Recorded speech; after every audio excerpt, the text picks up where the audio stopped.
Hello everyone, welcome to Midnight Story Channel. I'm here to help you today. I know many of you listen to these stories to help you drift off to sleep, and I'm honored to be part of your journey. Before we begin, don't forget to like this video and subscribe to the channel. Also, where are you from and what time are you watching now? Take a deep breath, get comfortable, and allow yourself to relax. Your story is about to begin. Story 1. The deliberate thud of footsteps circling my tent wasn't human. Couldn't be. The rhythm was all wrong. Too slow, too heavy, utterly devoid of any human haste. But as I lay there, rigid with fear inside my sleeping bag, one terrifying truth crystallized. Whatever was out there, it knew I was here. I'd been dreaming of this solo escape for months. The ancient redwood forests of Northern California, in the hush of late summer, offered a hiker's sanctuary. I'd found the quintessential spot, far from the designated campsites, the echoes of other people's laughter, and the intrusive glow of electric lights. It was just me, the colossal trees, and the profound promise of solitude. My first day had been a balm for the soul. I'd pitched my tent in a small, sun-dappled clearing, where the rich scent of pine needles and damp earth hung heavy in the air. Sunlight filtered through the impossibly tall canopy, painted shifting patterns of warmth across the forest floor. The afternoon melted away as I explored, my boots softly crunching on a thick carpet of fallen leaves and twigs. The only sounds were the occasional, echoing calls of unseen birds and the gentle, whispering rustle of wind through the towering branches. As twilight descended, I'd built a modest fire, its flames dancing and throwing whimsical shadows that stretched and shrank across the clearing. I watched as the first stars pricked through the deepening twilight, sharp and brilliant against the velvet black sky. A profound sense of peace settled over me, a feeling I hadn't known in years. This was precisely why I journeyed here, to disconnect. To simply breathe, to remember what it felt like to merely exist without the ceaseless clamor of modern life. I crawled into my tent that night, my muscles pleasantly weary from the day's exploration, and slipped into a deep, dreamless sleep almost instantly. The footsteps, however, yanked me back to consciousness sometime in the pre-dawn hours. At first, in my groggy state, I dismissed them as a deer or perhaps a curious raccoon rummaging near my camp. But as my mind sharpened, a glacial chill snaked its way down my spine. The steps were undeniably too heavy, too measured, too deliberate to be any animal I knew.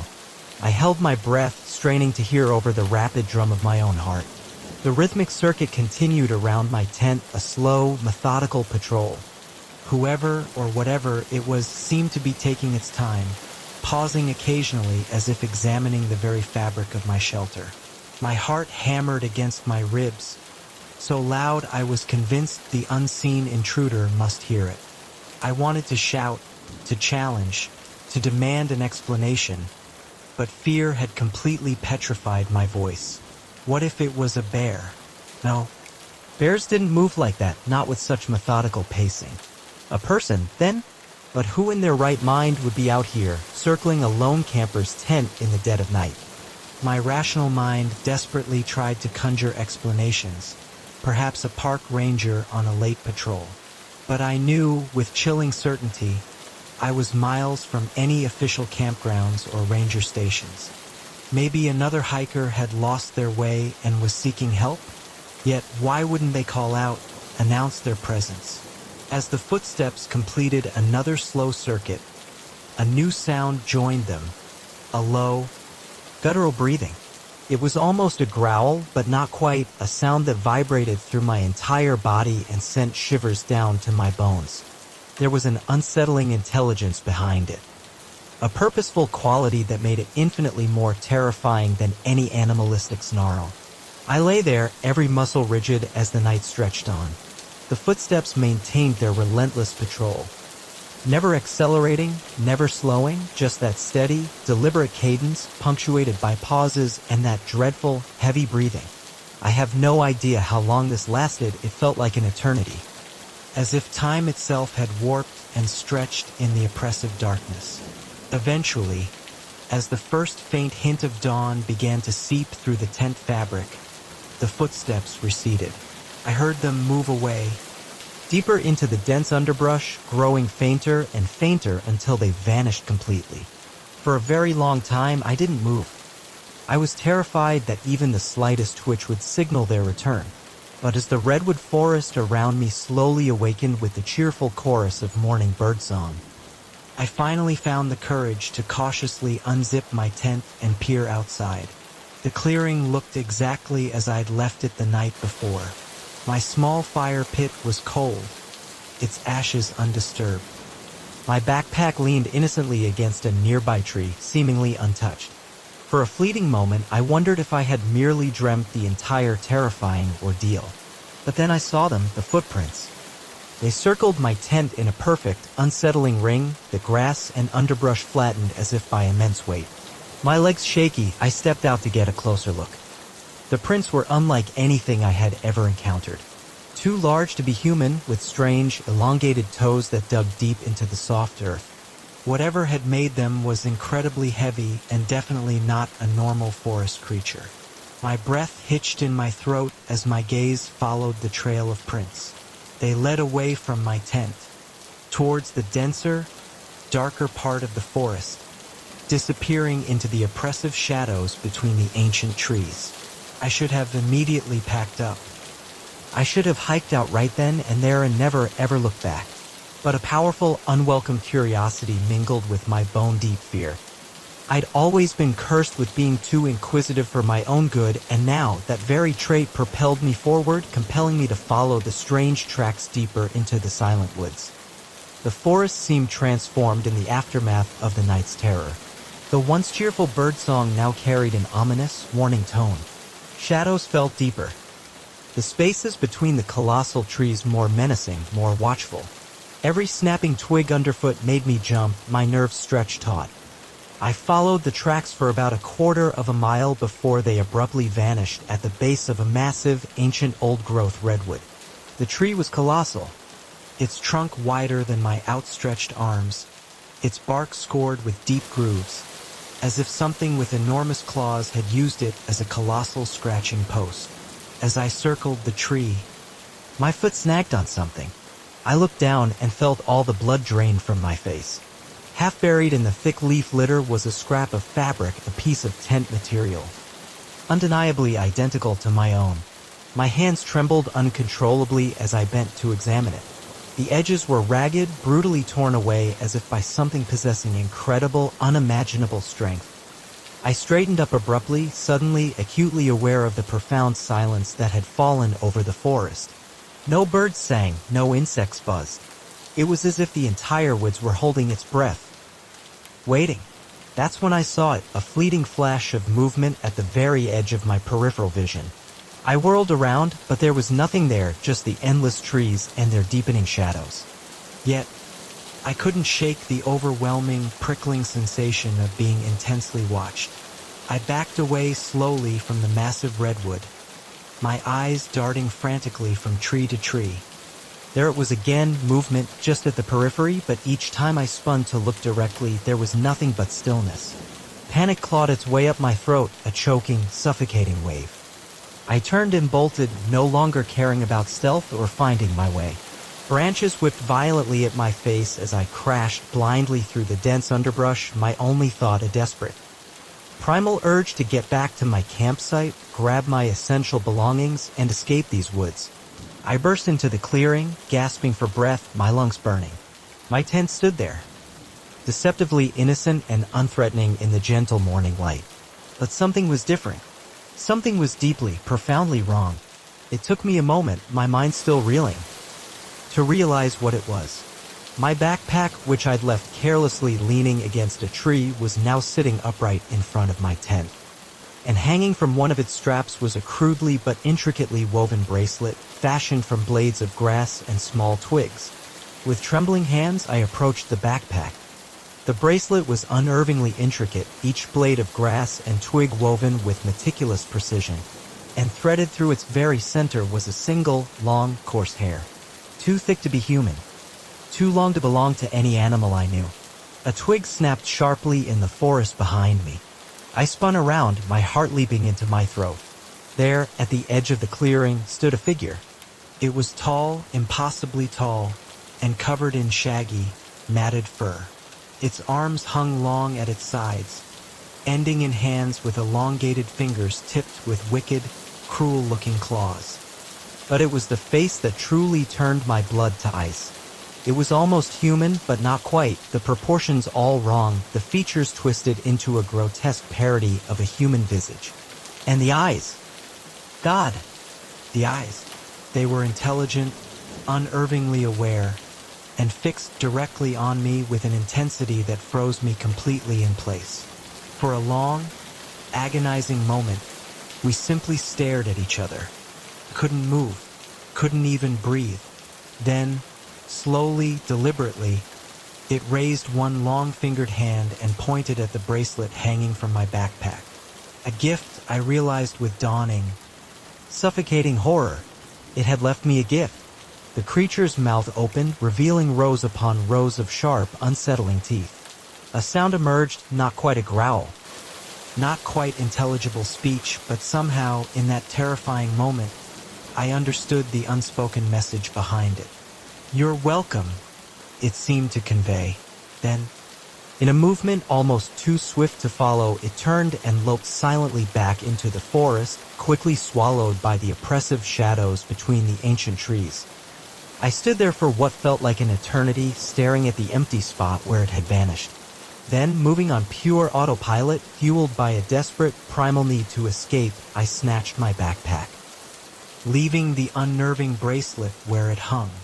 I didn't bother breaking down my tent or gathering the rest of my gear. I just ran.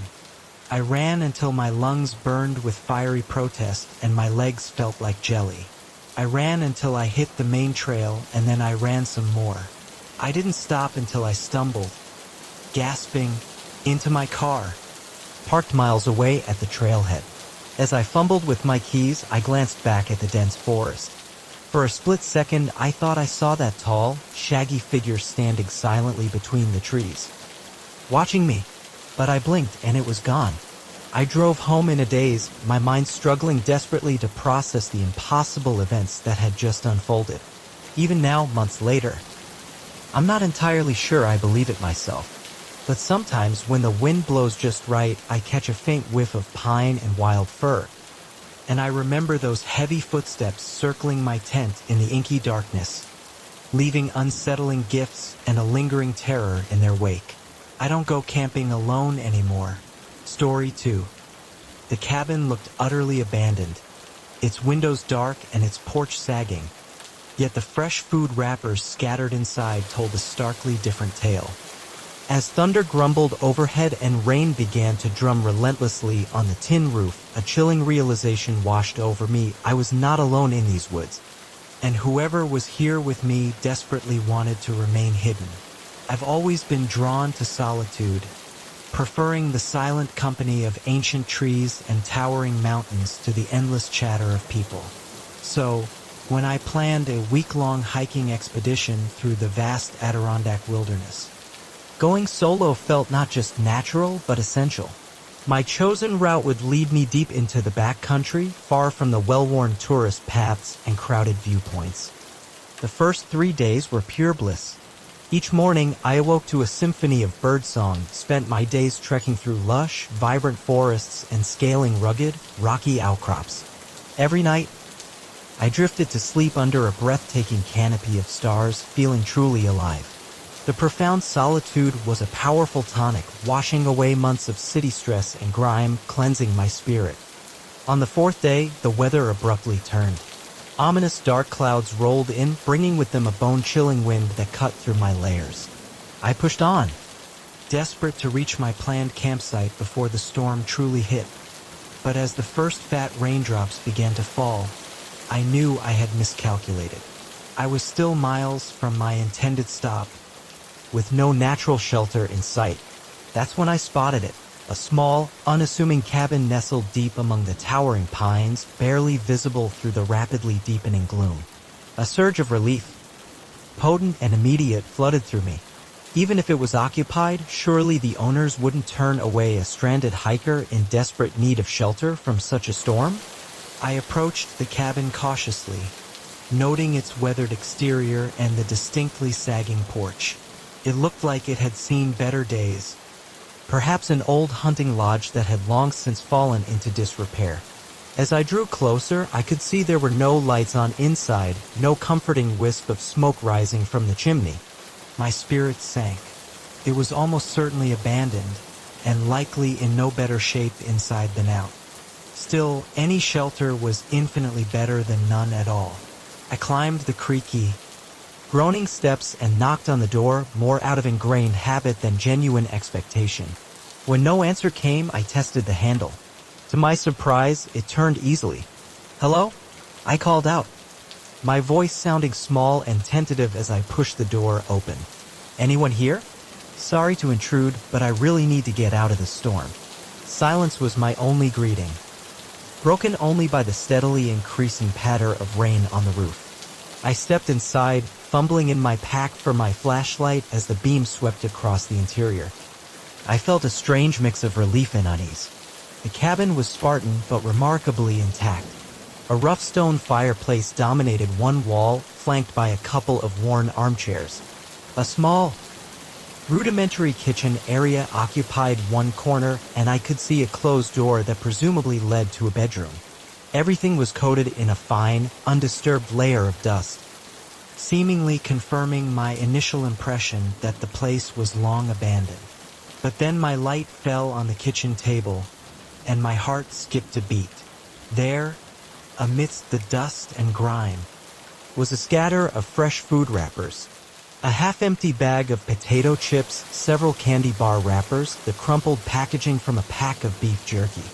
These weren't old. The plastic still held its shape, the colors bright and unfaded. Someone had definitely been here, and very, very recently.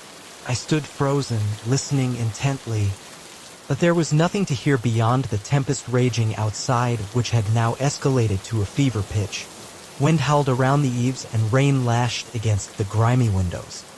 If anyone else was moving around inside the cabin, the sheer noise of the storm would have completely masked the sound.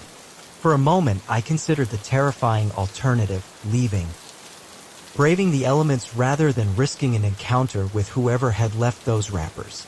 But a blinding flash of lightning, followed by an immediate, deafening crack of thunder directly overhead, made the decision for me. The storm was directly overhead, and I knew from chilling experience how dangerous these mountain thunderstorms could be. I was stuck here, at least until the worst had passed. I shrugged off my heavy pack and began to make myself as comfortable as possible, all the while keeping an ear out for any sound that might indicate I wasn't alone. I found some old, dry firewood stacked neatly near the fireplace and managed to get a small fire going. Its warmth was incredibly welcome after the biting chill of the rain, and the flickering light it cast made the cabin feel a bit less eerie, a little less menacing. As I sat in one of the armchairs, warming my hands by the nascent fire, I tried desperately to make sense of the situation. The cabin looked like it hadn't been used in years. Yet there was undeniable evidence someone had been here very recently. Were they hikers like me, seeking temporary shelter from the storm? But then why leave in such a frantic hurry that they'd abandon their food? A darker, more unsettling possibility crept into my mind. What if they hadn't left at all? What if they were still here, hiding, watching me? I shook my head, trying to dismiss the thought, telling myself I was letting my imagination run wild, spooking myself like a kid telling ghost stories around a campfire. The storm showed no signs of letting up. If anything, it seemed to be gaining strength, pounding the cabin with renewed fury.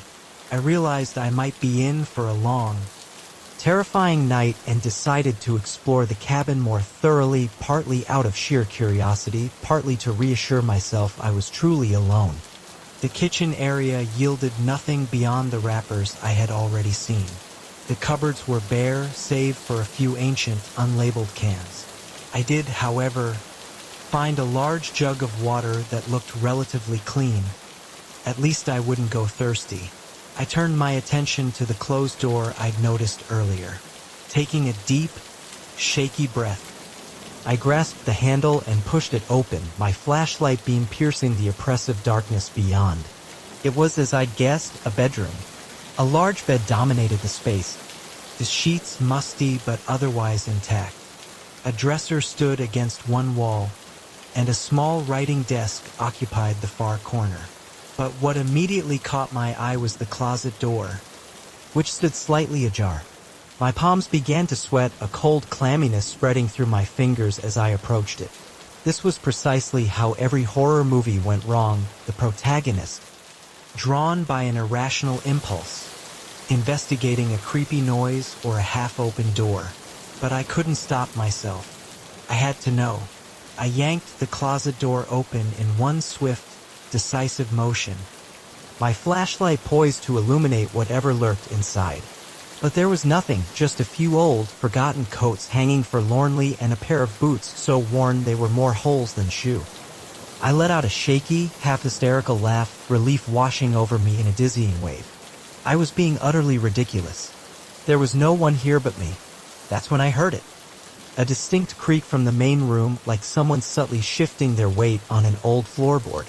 I froze, my breath catching in my throat. It could have been the cabin settling, I told myself. Old buildings made all sorts of noises, especially in storms like this.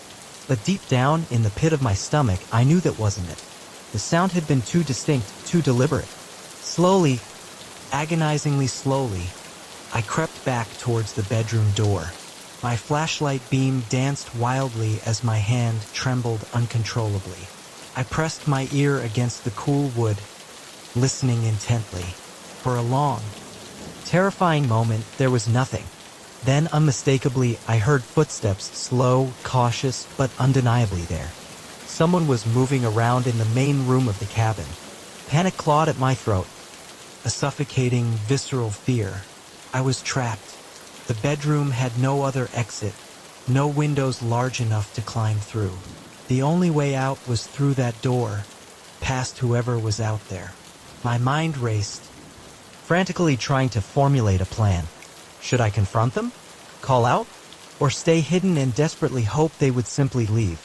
But even as I desperately considered my options, the decision was brutally made for me. The bedroom door handle began to slowly turn. I snapped off my flashlight and pressed myself flat against the wall beside the door. My heart pounding so loudly I was sure it could be heard over the deafening roar of the storm. The door swung open and a sweeping beam of light cut across the room, searching. "I know you're in here."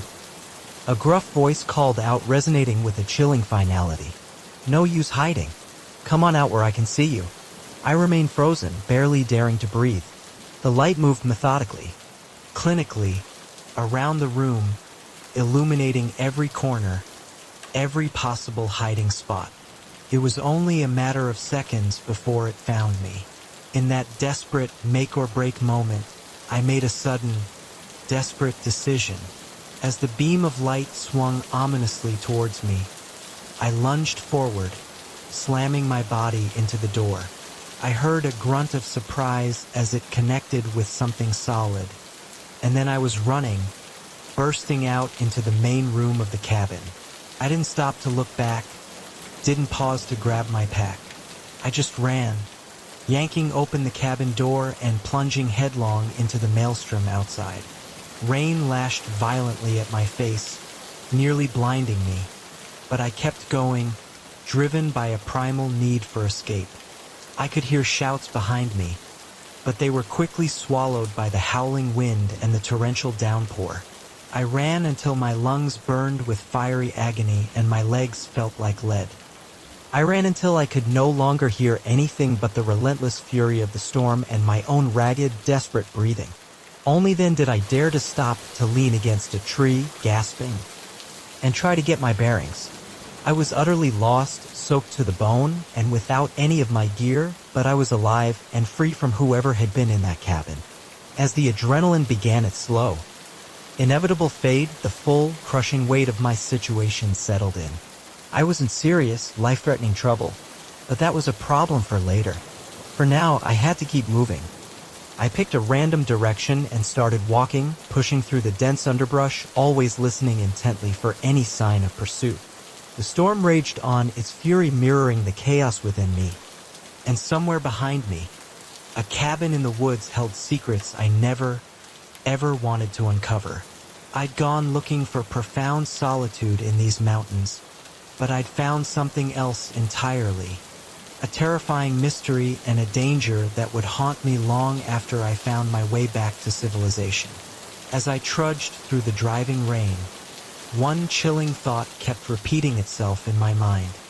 Sometimes it's not the isolation of the wilderness we should truly fear, but what or who might be hiding in it. Story 3.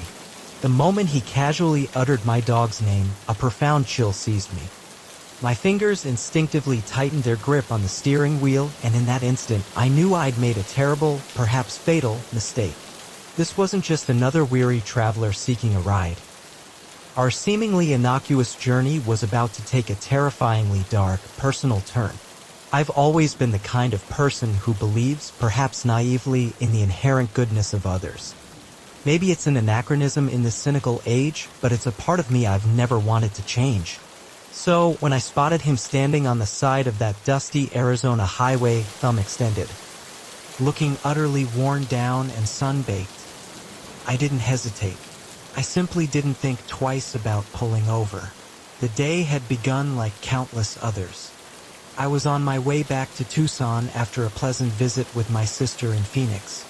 A drive I'd made so many times I could probably do it blindfolded. The vast desert stretched out endlessly on either side of the asphalt ribbon, shimmering in the relentless late afternoon heat. I had the windows down, the warm air rushing through the car, country music playing softly on the radio, and a cooler full of icy water bottles rattling gently in the back seat. It was peaceful, almost meditative, the kind of quiet solitude I cherished. That's when I saw him. He was standing just past a gentle bend in the road, his figure slightly distorted by the heat waves dancing up from the asphalt. As I drew closer, I could discern his features, middle-aged, with a face weathered by sun and hard living, and clothes that had definitely seen better days. He didn't strike me as dangerous, merely exhausted and in dire need of respite from the brutal, relentless sun. I slowed down, smoothly pulling onto the dusty shoulder a few yards ahead of him. In my rearview mirror, I watched him jog towards the car, a grateful, weary smile spreading across his face. I leaned over and unlocked the passenger door. "Thanks for stopping," he said as he climbed in, his voice rough and gravelly from the dry desert air. "Not many people would these days." "No problem," I replied, pulling back onto the highway. "Where are you headed?" "Tucson, if you're going that far," he said. "Name's Jake, by the way." "Nice to meet you, Jake." "I'm Sarah," I said, keeping my eyes on the shimmering road ahead. "And yeah, I'm heading to Tucson." "You're in luck." We settled into an easy, surprisingly comfortable conversation as the miles unspooled beneath us. Jake told me he'd been traveling for a while, picking up odd jobs here and there. He had a disarming way of talking that quickly put me at ease, sharing amusing anecdotes about his travels and asking me questions about my own life. It wasn't until we were about an hour into the drive that a subtle, prickling sense of unease began to stir within me. Jake's questions were becoming more specific, more personal. He asked about my job, and before I could even offer a vague answer, he casually interjected, "That software company downtown, right? Must be nice working so close to that little cafe you like." A distinct chill snaked its way down my spine. I hadn't mentioned where I worked, let alone anything about a specific cafe I frequented.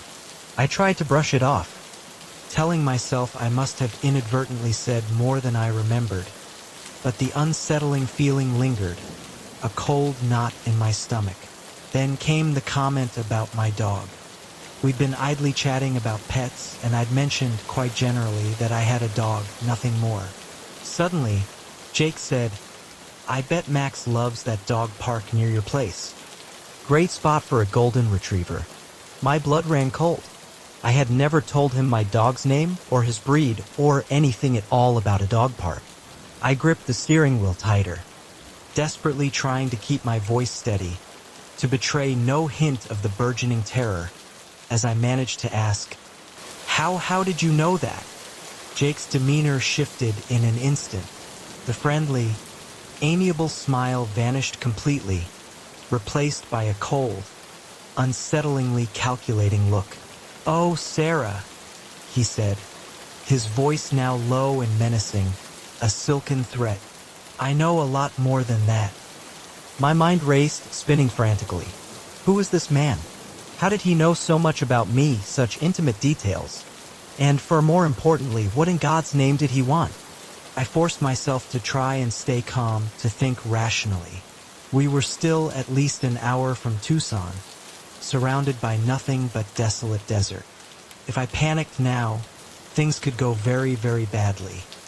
"Who are you?" I managed to ask, hating how my voice trembled, thin and reedy. Jake chuckled, a sound utterly devoid of any warmth or humor.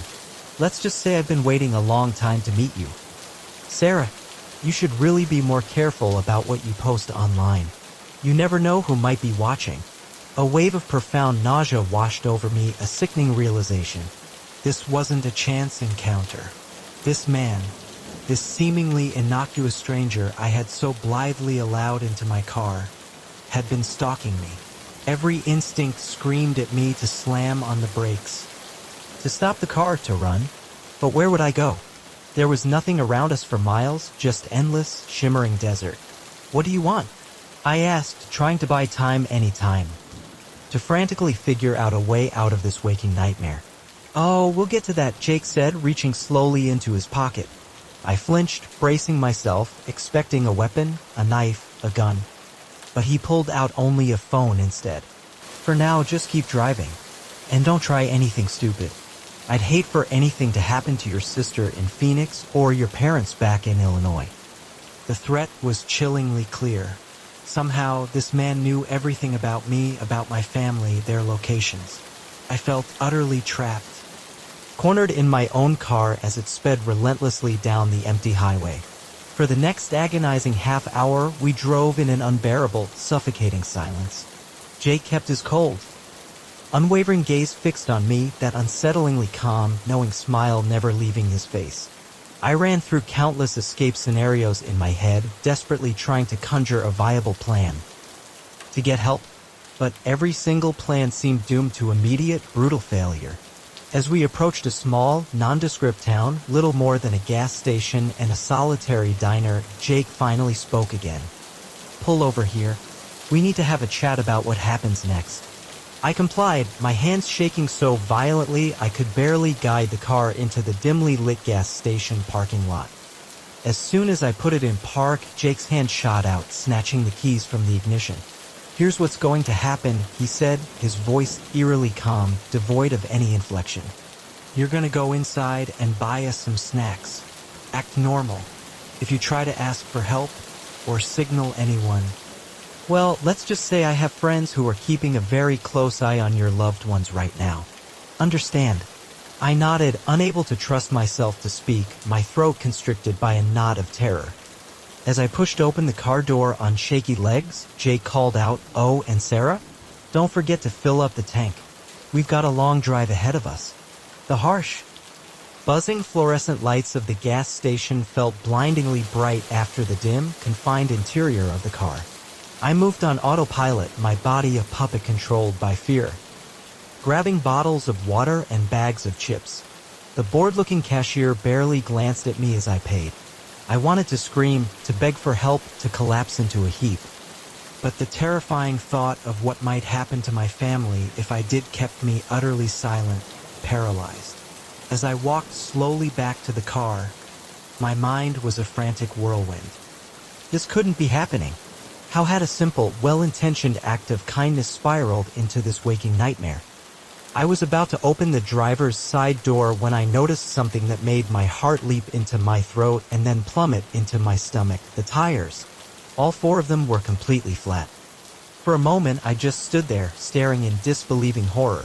Then I heard Jake's voice, sharp and laced with furious anger. "What the hell?" He scrambled out of the car. His face contorted in a mask of pure rage as he took in the ruined tires. In that split second of his confusion, his anger, I made a desperate, instinctive decision. I turned and ran. I sprinted towards the diner, my legs pumping harder than they ever had before, every muscle screaming in protest. I could hear Jake shouting furiously behind me, his heavy footsteps pounding on the asphalt, rapidly gaining. The diner's door seemed impossibly, agonizingly far away. Just as my outstretched hand reached for the handle, I felt Jake's hand clamp around my arm. He yanked me back, spinning me around to face him, his eyes wild, blazing with a terrifying, uncontained fury that made me instinctively shrink back in visceral terror. "You think you can run from me?" he snarled, his fingers digging painfully, bruisingly into my arm. "You have no idea what you're dealing with, Sarah. No idea at all." But before he could say anything else, the diner's door burst open. A large, burly man in a trucker's cap stepped out, taking in the chaotic scene before him with narrowed, suspicious eyes. "Everything all right here?" he asked, his voice deep and resonant, laced with clear suspicion. Jake's iron grip on my arm loosened slightly, his attention momentarily diverted. I saw my chance, and I seized it. "Help me!" I cried, wrenching myself free and stumbling towards the trucker. "Please, he's been stalking me. He knows everything about me. I don't know what to do." The trucker's expression hardened immediately. His face set in grim determination as he stepped decisively between me and Jake. "I think you'd better leave, buddy," he said, his tone leaving absolutely no room for argument. Jake looked from the formidable trucker to me, his face a mask of cold fury. For a terrifying, heart-stopping moment, I thought he might try to fight. But then, without a single word, he turned and ran, disappearing swiftly around the side of the gas station, vanishing into the night. The next few hours passed in a disorienting blur. The police were called. Statements were taken. They searched the desolate area, but found no trace of Jake. My car was towed, its tires mysteriously slashed by an unknown assailant. As I sat in the sheriff's office, a rough shock blanket draped around my shivering shoulders, the terrifying reality of what had happened slowly, painfully began to sink in. The kindness I'd always prided myself on had very nearly cost me everything. The world suddenly seemed darker, infinitely more dangerous. But as I watched the sun begin its slow, fiery descent over the vast, indifferent desert through the office window, I made a quiet, fierce promise to myself. I wouldn't let this harrowing experience fundamentally change who I was at my core. I would be more cautious, yes, infinitely so, but I wouldn't allow fear to rule my life, to dictate my choices. The hitchhiker on that lonely desert highway had taught me a brutal, unforgiving lesson. But in the end, it was also the unexpected kindness of a complete stranger, the burly trucker who intervened, that had saved me. In this vast, sometimes terrifying world, both danger and salvation can truly come from the most unexpected places. As I prepared to call my sister for a ride, I took a deep, shuddering breath. The immediate ordeal was over, but its chilling echoes would undoubtedly linger. I knew I had a long journey ahead of me, not just back home, but towards reclaiming my shattered sense of safety and trust. But I was alive, and I was free. And for now, in the profound aftermath of terror, that was enough. Story 4. The tiny red light pulsed at me from behind a gnarled pine, a sinister, unblinking eye. It wasn't a firefly, nor a trick of the light. It was a camera, and a sickening dread tightened in my gut, a chilling premonition that it wasn't the only one watching me. I've always been something of a lone wolf, preferring the raw, unfiltered company of nature to the chaotic pulse of the city.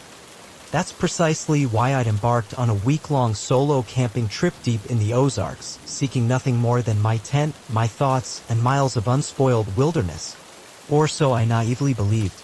The first 2 days were pure, unadulterated bliss. I hiked through dense, whispering forests, the sunlight dappling the ground in a shifting, gentle green glow through the thick canopy above.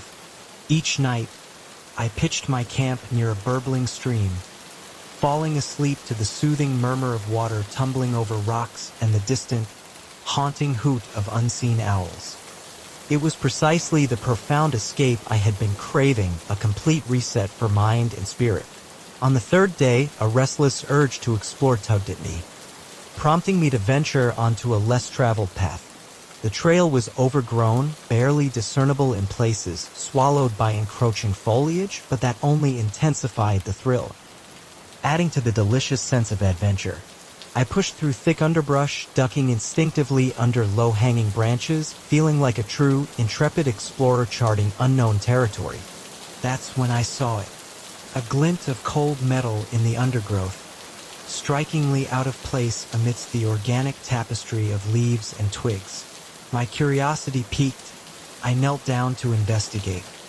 My heart performed an uncomfortable skip as I brushed aside the concealing foliage to reveal a small, incredibly sophisticated-looking camera. It was remarkably well hidden, its casing cleverly designed to blend seamlessly with the forest floor. But there was no mistaking the cold, unblinking lens or the tiny, malevolent red light that indicated it was actively recording. I shot to my feet, suddenly terrifyingly exposed. Why would there be a camera out here, miles from any marked trail or established campsite? My mind raced through a dizzying array of possibilities. Perhaps it was for wildlife research, but if so, why was it hidden with such meticulous care, almost like a secret? I tried desperately to shake off the burgeoning unease, lecturing myself that I was merely overreacting, that my city-dweller paranoia was running wild. I snapped a quick, shaky picture of the camera with my phone, vaguely thinking I'd ask a park ranger about it if I ever made it back to civilization. Then, forcing a semblance of calm, I continued on my hike, trying to recapture the serenity I'd felt just moments before. But the suffocating feeling of being watched clung to me, thick and pervasive. Every rustle in the bushes, every snapping twig underfoot made me whirl around, half expecting to see some lurking, unseen figure step out from behind a tree. By the time I made it back to my campsite, my nerves were frayed, stretched thin and raw. As I began the mundane task of preparing my solitary dinner, a fleeting movement caught my eye. There, partially hidden by a fallen log, was another camera. This one was undeniably aimed directly at my tent. My hands began to shake uncontrollably. This was no mere coincidence. Someone had deliberately placed these cameras. Someone who knew with chilling certainty that I would be here. The realization hit me like a physical blow. I was being monitored. I spent a sleepless, terrifying night in my tent, jumping at every subtle sound. My mind, fueled by fear, conjured up a parade of horrifying scenarios. Was I the unwitting subject of some twisted reality show? Was someone hunting me for sport, a human quarry in their twisted game? Or was it something even darker, something beyond my comprehension? When the pale, hesitant light of dawn finally broke through the tree line, I made a firm decision. I had to find out what was truly happening. I packed a small day bag with essentials and set out. A grim determination etched on my face, resolved to scour the entire area around my campsite. I moved slowly, meticulously, checking every dense bush, every towering tree, every rocky outcropping. By midday, I had discovered 5 more cameras, each more cunningly hidden than the last. They formed a chilling perimeter around my camp, covering every single approach. Whoever had placed them knew precisely what they were doing. They were professionals. As I painstakingly documented the location of each camera, a chilling pattern began to emerge. They seemed to be leading away from my campsite, forming a breadcrumb trail of their own. With a mixture of gnawing dread and grim determination, I decided to follow it. The subtle path led me deeper and deeper into the forest, into areas I hadn't dared to explore yet. Every few hundred yards, I'd discover another camera. Some were almost obvious, like deliberate markers meant to be found, while others were so masterfully hidden that I only spotted them by sheer chance or an inexplicable instinct. The sun was beginning its slow dip towards the horizon, painting the sky in hues of orange and purple when I finally found it, a small, unassuming clearing. Unremarkable except for the solitary tent pitched precisely in its center. My heart hammered a frantic rhythm against my ribs as I approached. It looked recently used. Fresh muddy boot prints leading in and out of the entrance. "Hello," I called out, my voice a shaky whisper, half hoping for a response, half dreading one. Silence was my only answer. Gathering every ounce of courage I possessed, I unzipped the tent flap and cautiously peered inside. What I saw made my blood run instantly cold. The tent was empty of people. But it was far from empty. One entire side was dominated by sophisticated-looking computer equipment humming softly. Monitors displayed live feeds from what I immediately assumed were the very cameras I had just spent the day uncovering. And there, in the chilling center of it all, was a corkboard covered in photos. Photos of me setting up my tent, me cooking dinner over my small fire, me sleeping, utterly vulnerable, inside my tent. Dozens of images, meticulously documenting my every single move since I had arrived in these woods. And in the very center, a detailed map of the area with my campsite circled in a stark, ominous red. I staggered back, my mind reeling, struggling desperately to process this unimaginable horror. This was no chance encounter, no random act of voyeurism. This was planned, meticulous, terrifying in its thoroughness. A twig snapped sharply behind me. I spun around, my heart in my throat, threatening to burst. A man stood at the edge of the clearing, his expression a chilling mixture of surprise and cold, calculating anger. He was ordinary looking, the kind of nondescript person you'd pass on the street without a second glance. But the hunting knife clutched casually in his hand was anything but ordinary. "You weren't supposed to find this place," he said, his voice eerily calm, almost conversational. "You've ruined everything." I backed away slowly, my eyes never leaving the glint of the knife. Who are you?" I managed to ask, my voice barely more than a terrified whisper. "Why are you doing this?" He smiled then, but it was a cold, humorless grimace that never reached his eyes. "Why does anyone do anything? For the thrill, the challenge, the game." The word echoed in my head, a chilling pronouncement. This man, this monster, he saw my life, my very existence, as nothing more than a perverse form of entertainment. "Please," I pleaded, trying desperately to keep my voice steady, to find some shred of reason to appeal to. Just let me go. I won't tell anyone. I swear." He shook his head, almost sadly, as if genuinely disappointed. "I'm afraid I can't do that. You see, the game isn't over yet." He lunged forward, the wicked knife flashing menacingly in the fading sunlight. I reacted on pure, desperate instinct, fueled by a primal surge of terror. I hurled my heavy backpack at him with all my might. It caught him squarely in the chest, making him stumble backward, momentarily thrown off balance. I didn't wait to see if he fell. I turned and ran. I crashed blindly through the dense underbrush, branches whipping painfully at my face. Unseen roots threatening to trip me with every desperate stride. I could hear him behind me, his footsteps steady and determined, surprisingly swift. He knew these woods. I realized with growing horror, he'd been watching me, studying my movements, learning my patterns. This was his territory. I ran blindly, utterly directionless, with no idea which way would lead me to safety. My lungs burned with fiery protest, my legs ached with crippling fatigue, but sheer terror, cold and absolute, kept me moving. Every time I thought I'd finally lost him, I'd hear a twig snap or the telltale rustle of leaves and know, with a fresh wave of despair, that he was still relentlessly on my trail. As the last vestiges of light faded, my chances of escape seemed to dim with it.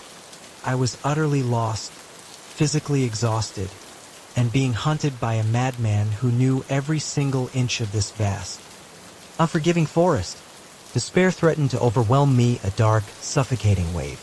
Then I saw it, a faint flicker of light through the trees. Firelight, my campsite, hope sharp and electrifying, surged through me, giving me a final, desperate burst of energy.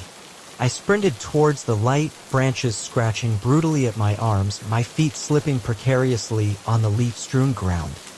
I burst into the clearing, making a direct, desperate beeline for my tent. My car keys, they were in there.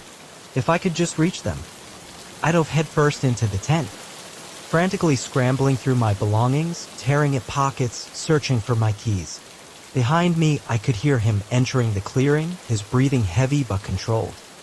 My fingers finally closed around the cold metal of the keys just as a hand clamped around my ankle. I kicked out violently, feeling my foot connect with something soft and yielding. There was a guttural grunt of pain, and the iron grip on my ankle loosened, just enough. I scrambled out of the tent, keys clutched tightly in my hand. The man was on the ground, clutching his face where I'd kicked him. The knife lay just out of his reach. For a terrifying, suspended moment, we locked eyes. I saw the pure, unadulterated rage there, the frustrated fury of a predator whose prey was slipping away. Then I turned and ran, not back into the woods, but for my car. My hands shook so violently I could barely insert the key into the ignition. Behind me, I heard the ominous creak of him getting to his feet. I jammed the key home, silently, desperately praying to whatever benevolent force might be listening. The engine roared to life, a sudden, glorious symphony of salvation, just as a hand slammed with bone-jarring force against my window. I didn't look. I threw the car into reverse, tires spinning wildly in the loose dirt before finally finding purchase. As I accelerated, the hand slipped away, a chilling phantom touch, and I fishtailed as I swung the car around. I sped down the dirt road, not daring to slow down, not daring to look back, until I finally hit the reassuring smoothness of pavement. Only then, with miles of dark road stretching between me and that nightmare in the woods, did I finally allow myself to breathe a ragged, shuddering gasp of relief. I drove straight to the nearest police station, my story spilling out in a jumbled, breathless rush. They were skeptical at first, of course. Who wouldn't be? But the photos on my phone, the indisputable evidence of the hidden cameras, and the wild, terrified look in my eyes must have been convincing enough. They sent out search parties. But by the time they reached my campsite, it was utterly empty. The cameras were gone. The mysterious tent had vanished as if it had never existed. And there was no sign of the man who had hunted me. Sometimes, on quiet nights, I still wake up in a cold sweat, convinced I can hear footsteps outside my window. I see fleeting red lights in the shadows, and I imagine hidden cameras watching my every move. The woods, which once brought me such profound peace, now fill me with a deep, visceral dread. But I won't let him win. I refuse to let fear, his twisted game, rule my life.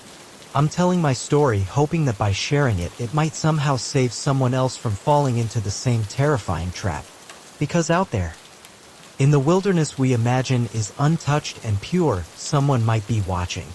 And the next camera you spot might be more than just a hidden eye. It might be the first chilling clue that you've become part of someone's twisted game. Story 5. The abandoned tent flapped forlornly in the mountain breeze, its torn fabric a silent, chilling witness to whatever violence had unfolded here. As I stood there, my backpack suddenly feeling impossibly heavy on my shoulders, I couldn't shake the prickling sensation that I was being watched. Little did I know my insatiable curiosity was about to drag me into a nightmare from which I might never escape. I've always felt a profound connection to hiking the Appalachian Trail. There's something deeply spiritual about those ancient mountains, the dense, whispering forests, and the palpable sense of history that permeates every inch of the path. I'd been meticulously planning this solo trip for months, eager to disconnect entirely from the clamor of the world and truly reconnect with the raw, unfiltered essence of nature. The first few days had been nothing short of perfect. Challenging hikes that pushed my physical limits, breathtaking vistas that stole my breath away, and a kind of profound solitude that truly cleared my mind and refreshed my spirit. It was on the fourth day that everything irrevocably changed. I'd veered off the main trail, drawn by a less traveled, overgrown path that promised a view of a hidden, secluded waterfall. The forest here was incredibly thick, the canopy overhead so dense it cast everything in a perpetual greenish twilight, a soft, ethereal glow. The only sounds were the rhythmic crunch of my boots on fallen leaves and the occasional, distant call of an unseen bird. That's when I saw it. At first, I thought it was just an oddly shaped, brightly colored bush, a trick of the dappled light. But as I drew closer, my blood ran cold. It was a tent, or rather what was left of one.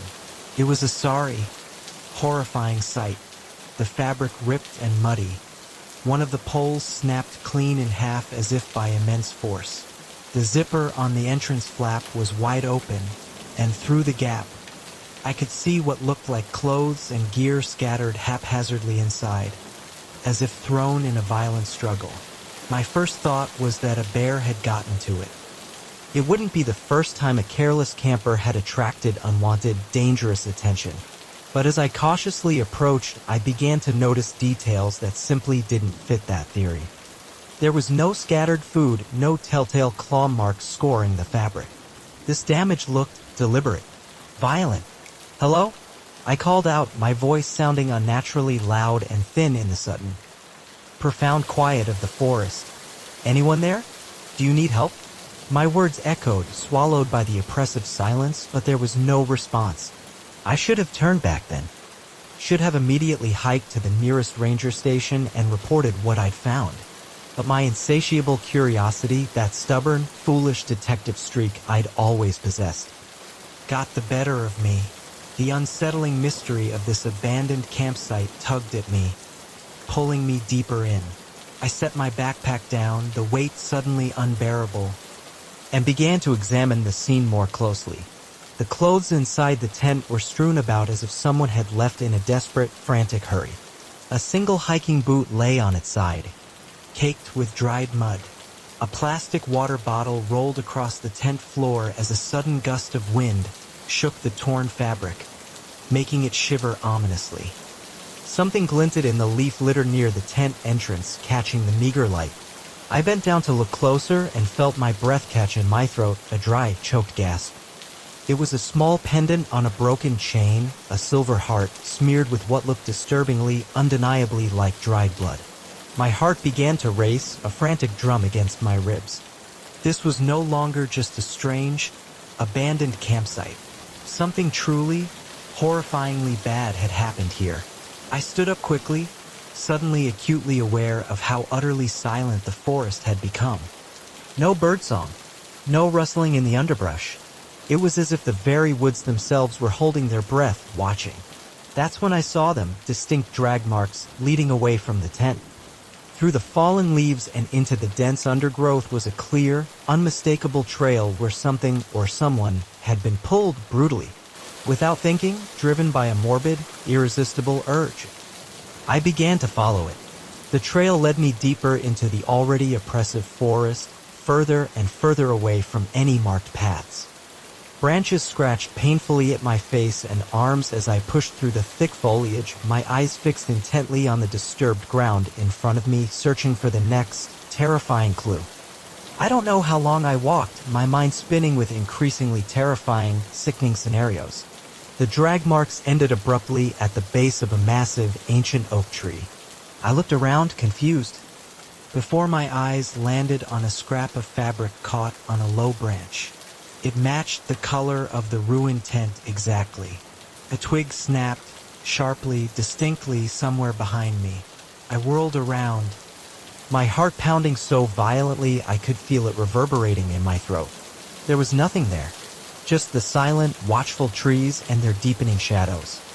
But I couldn't shake the suffocating feeling that I was being intensely watched, that unseen eyes were fixed on me. "Hello?" I called out again, hating how my voice shook, betraying my terror. Is anyone there? Silence. Then, so quiet I almost missed it, a faint whisper of movement to my left. I turned slowly, my eyes straining to pierce the dim, encroaching forest light. For a split second, a mere flicker, I saw a figure, just a glimpse, a shadow darker than the others, moving swiftly and silently between the trees. Then it was gone. Panic surged through me, cold and absolute. I turned and ran, no longer caring about stealth, no longer trying to track. Branches whipped savagely at my face as I crashed blindly through the underbrush. My only thought a desperate, primal urge to get back to the main trail, back to any semblance of safety. I don't know how long I ran. My lungs burned with fiery protest. My legs felt like leaden weights, but pure, unadulterated terror propelled me forward. Every subtle sound became a pursuer, every shifting shadow a direct, menacing threat. When I finally burst out onto the main trail, gasping, I nearly cried with overwhelming relief.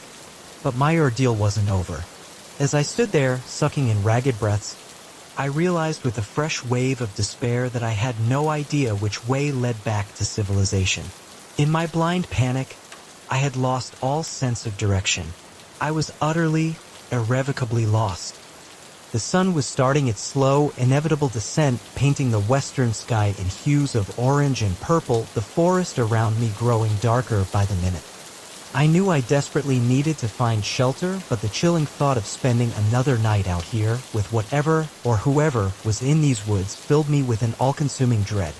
I picked a direction at random and started walking, trying to move quickly while still frantically scanning for familiar trail markers. The shadows lengthened, stretching like grasping fingers, trees transforming into looming, monstrous figures in the deepening twilight. Every rustle in the undergrowth made me jump, my nerves stretched taut. That's when I heard it, a voice. Faint but distinct, carried on the wind. I froze, listening intently, every nerve ending screaming. It came again, a faint, almost melodic call that might have been my name. Relief, powerful and overwhelming, flooded through me. Someone was looking for me. I was saved. Here, I shouted, my voice hoarse from fear and exertion. I'm over here. I waited, my heart pounding with renewed hope, but there was only silence. Had I imagined it? The forest played cruel tricks on you, especially when you were terrified and exhausted. I was about to start walking again when I heard it once more. Definitely a voice. Definitely calling out. But this time, I wasn't so sure it was my name. And something about the tone, scent, and icy. Primal chill down my spine. The voice was closer now, much closer, and I could hear distinct footsteps accompanying it. But they didn't sound right. The rhythm was off, uneven. As if whoever it was dragging something heavy. Suddenly, the fragmented events of the day snapped into terrible, horrifying focus. The ruined tent, the chilling drag marks, the fleeting, shadowy figure in the woods. This wasn't a rescue. This was a hunt, and I was the prey. I ran. I ran like I've never run before, fueled by sheer, unadulterated terror. My pack bounced painfully against my back, my breath coming in ragged, desperate gasps. I could hear pursuit directly behind me now, the footsteps faster, gaining inexorably on me. A root snaked out, catching my foot, and I went down hard, sprawling, scrambling back up instantly. My hands scraped and bleeding, but uncaring. Just ahead, through the thinning trees, I saw a flicker of light. Firelight. Campfire. Other hikers. Safety. I put on a final, desperate burst of speed. My legs burning with the effort. Every muscle screaming in protest. I burst into the clearing, startling the young couple sitting quietly by their fire. Help! I gasped, my voice raw and broken. Please! Someone's after me. They jumped up startled. The man grabbing a heavy stick from near the fire, his face etched with concern. What's going on? He demanded, peering anxiously into the darkness behind me. I tried to explain. The words tumbling out in a rushed, garbled mess, the abandoned tent, the chilling drag marks, the terrifying voice in the woods. As I spoke, I suddenly realized how utterly crazy it all sounded. Even to my own ears. The couple exchanged a quick, worried look. A look I knew all too well. A mixture of genuine concern mingled with undeniable doubt. But then we all heard it. A twig snapping distinctly in the darkness, just beyond the comforting circle of the firelight. Then another. Something was out there, circling the camp. The woman, her face pale, quickly pulled out a cell phone. They had reception here, thank God. She frantically called for help. The man stood resolute, his makeshift weapon clutched tightly, tense and alert, his eyes darting into the oppressive darkness. I huddled close to the fire, its warmth a fragile shield, my eyes darting frantically from shadow to shadow. We spent a tense, agonizing hour like that, jumping at every subtle sound, every rustle of leaves, before we heard the blessed, unmistakable sound of a helicopter. The forest around us was suddenly bathed in sweeping searchlights, and I nearly wept with overwhelming relief when I saw the park rangers approaching through the trees, their figures solid and reassuring. The woods were searched meticulously, but they never found anyone.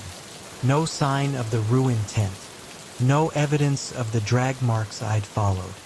If I hadn't been so obviously, viscerally terrified, I think they might have simply written the whole thing off as an overactive imagination, a byproduct of too much solitude.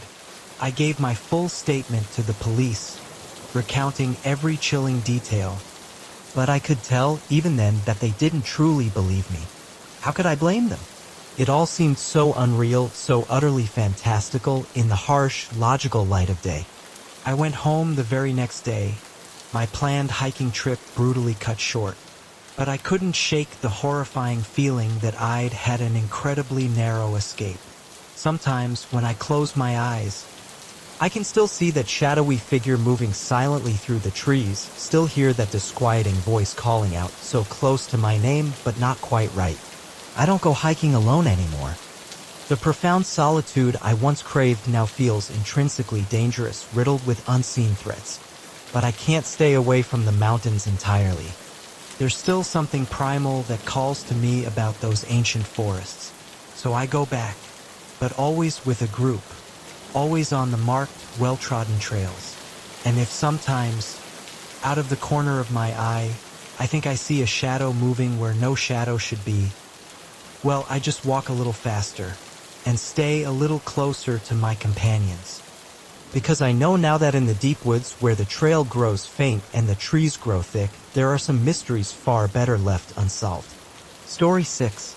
The moment their smiles turned cold, a visceral dread seized me, and I knew with sickening certainty that I had made a terrible mistake. What had begun as a peaceful, soul-cleansing solo hike in the majestic Yosemite wilderness was about to spiral into a desperate fight for survival against two strangers who were anything but friendly. I've always found solace in the profound solitude of nature. It possesses a unique power to strip away the suffocating complexities of modern life, leaving you with nothing but your raw thoughts and the untamed wilderness surrounding you. That's precisely why I decided to embark on a week-long solo hiking trip into the heart of Yosemite National Park. I'd been there before, of course, but always confined to the popular trails, surrounded by other hikers and the incessant chatter of tourists. This time, I craved a different experience to truly see the real Yosemite, the pristine, untouched parts that most visitors would never even glimpse. The first few days were an absolute dream. I hiked through sprawling meadows bursting with vibrant wildflowers, climbed rugged, rocky outcroppings that offered breathtaking, panoramic views of the valley below, and drifted to sleep each night under a celestial canopy of stars so dazzlingly bright they seemed close enough to touch. I felt more alive than I had in years. My body pleasantly weary from the exertion, but my spirit soaring, utterly rejuvenated. On the fourth day, I decided to explore a lesser-known trail, one that a park ranger had mentioned almost offhand. It's a challenging hike, he'd warned, but the views are unparalleled, truly worth the effort. I set out early, my backpack loaded with essential supplies, a thrilling sense of anticipation thrumming through me at the prospect of new, unexplored adventures. The trail was indeed challenging, steep and unforgivingly rocky in places, swallowed by dense, encroaching undergrowth in others. But the solitude was perfect. I didn't encounter another soul all morning. Just the occasional flash of a startled deer or a curious squirrel darting across my path. By mid-afternoon, I was deep in a remote part of the park I'd never seen before, surrounded by towering, ancient cedars and the constant, soothing murmur of a nearby stream. That's when I saw them. A couple, probably in their early 30s, sitting casually on a fallen log beside the trail. They looked as surprised to see me as I was to see them. The woman offered a friendly wave, a warm smile on her face, and I felt a small surge of relief. As much as I cherished solitude, it was undeniably nice to see another human face after days of being utterly alone. "Hey there," the man called out as I approached, his voice open and welcoming. "Didn't expect to see anyone else out here." I smiled back, slowing my pace. "Me neither. It's been pretty quiet out here."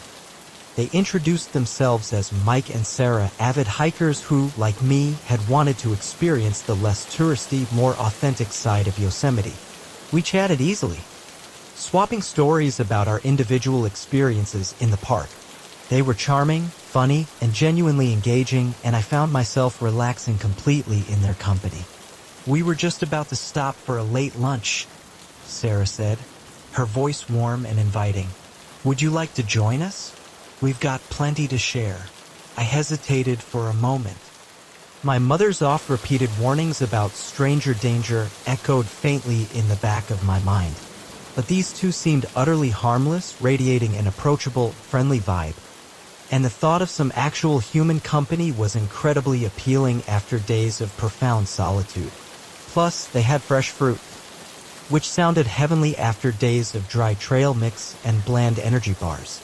"Sure," I said, my decision made. "That would be great." We moved a little way off the trail to a small, secluded clearing with a stunning, postcard-perfect view of a nearby waterfall cascading down a sheer rock face. As we ate, the conversation flowed effortlessly. They asked me about my job, my hobbies, where I was from. I found myself opening up, telling them things I rarely shared with even close friends, let alone strangers. There was something about the remote setting, the profound isolation that made it feel safe to do so.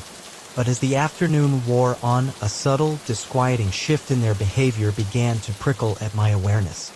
Their questions became more probing, more personal. They wanted to know if anyone knew where I was, if I was meeting anyone at the end of my hike, the exact duration of my solo trip. Mike's eyes, which had initially seemed warm and friendly, now held a calculating, almost predatory gleam that made a knot of unease tighten in my stomach. I started making increasingly flimsy excuses to leave, gathering my things and talking pointedly about the long hike still ahead of me before nightfall. But every time I tried to make a move, they'd find another reason for me to stay a little longer. Sarah's hand, placed ostensibly friendly on my arm, felt less like a gesture of warmth and more like a subtle, unnerving warning. "You know," Mike said suddenly, his voice deceptively casual, but his eyes intensely fixed on mine, "it's getting pretty late. The trail can be dangerous in the dark. Why don't you camp with us tonight? Safety in numbers and all that." An icy chill ran down my spine, sharp and sudden.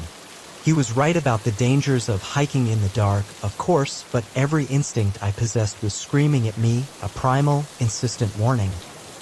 To get away from these people. I forced a smile, trying desperately to keep my voice steady to betray none of the mounting fear.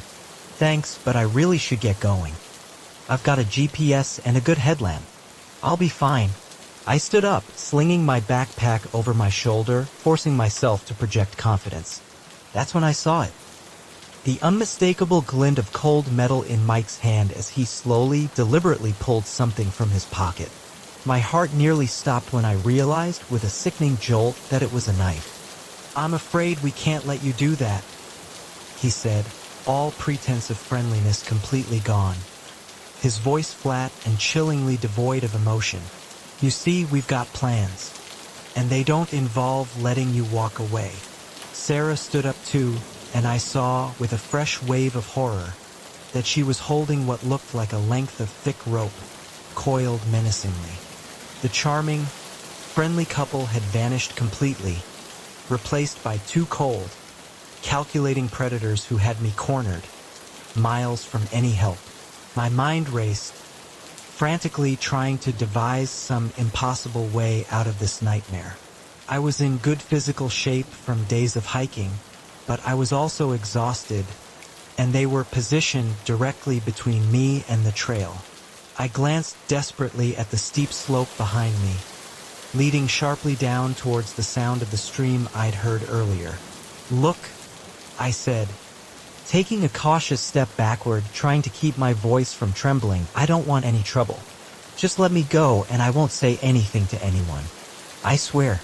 Mike laughed, a harsh, guttural sound that echoed mockingly in the clearing. Well, we know you won't say anything.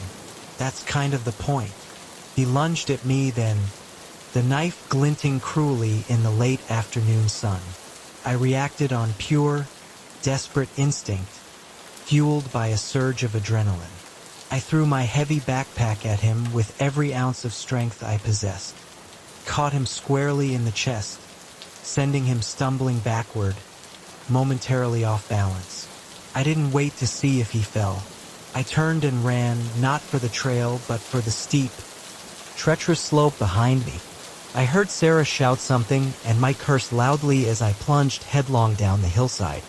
Branches whipped violently at my face, stinging and scratching. Unseen roots threatened to trip me with every desperate stride. But I kept going, driven by a primal need for escape. Behind me, I could hear them crashing through the underbrush in relentless pursuit, their shouts growing closer. The slope grew steeper, the ground looser and more unstable. I was half running, half sliding, desperately using trees to control my chaotic descent. My lungs burned with fiery agony, my legs ached with crippling fatigue, but sheer, unadulterated terror kept me moving. The sound of the stream grew louder, a roaring torrent now, and suddenly I burst out of the trees onto a rocky bank. The stream was larger than I'd thought, fast-moving and swollen with recent spring melt. On the other side, I could clearly see the trail winding its way reassuringly along the opposite bank. If I could just get across. I heard Mike and Sarah getting closer, their voices sharp and angry, and I knew I was utterly out of time. Without allowing myself a single moment to think, I plunged headfirst into the icy, churning water. The current was far stronger than I'd expected, immediately sweeping me off my feet. I gasped, a cold, painful shock as the frigid water enveloped me, fighting desperately to keep my head above the churning surface. Rocks battered brutally against my legs and sides as I was carried swiftly downstream, tumbling helplessly.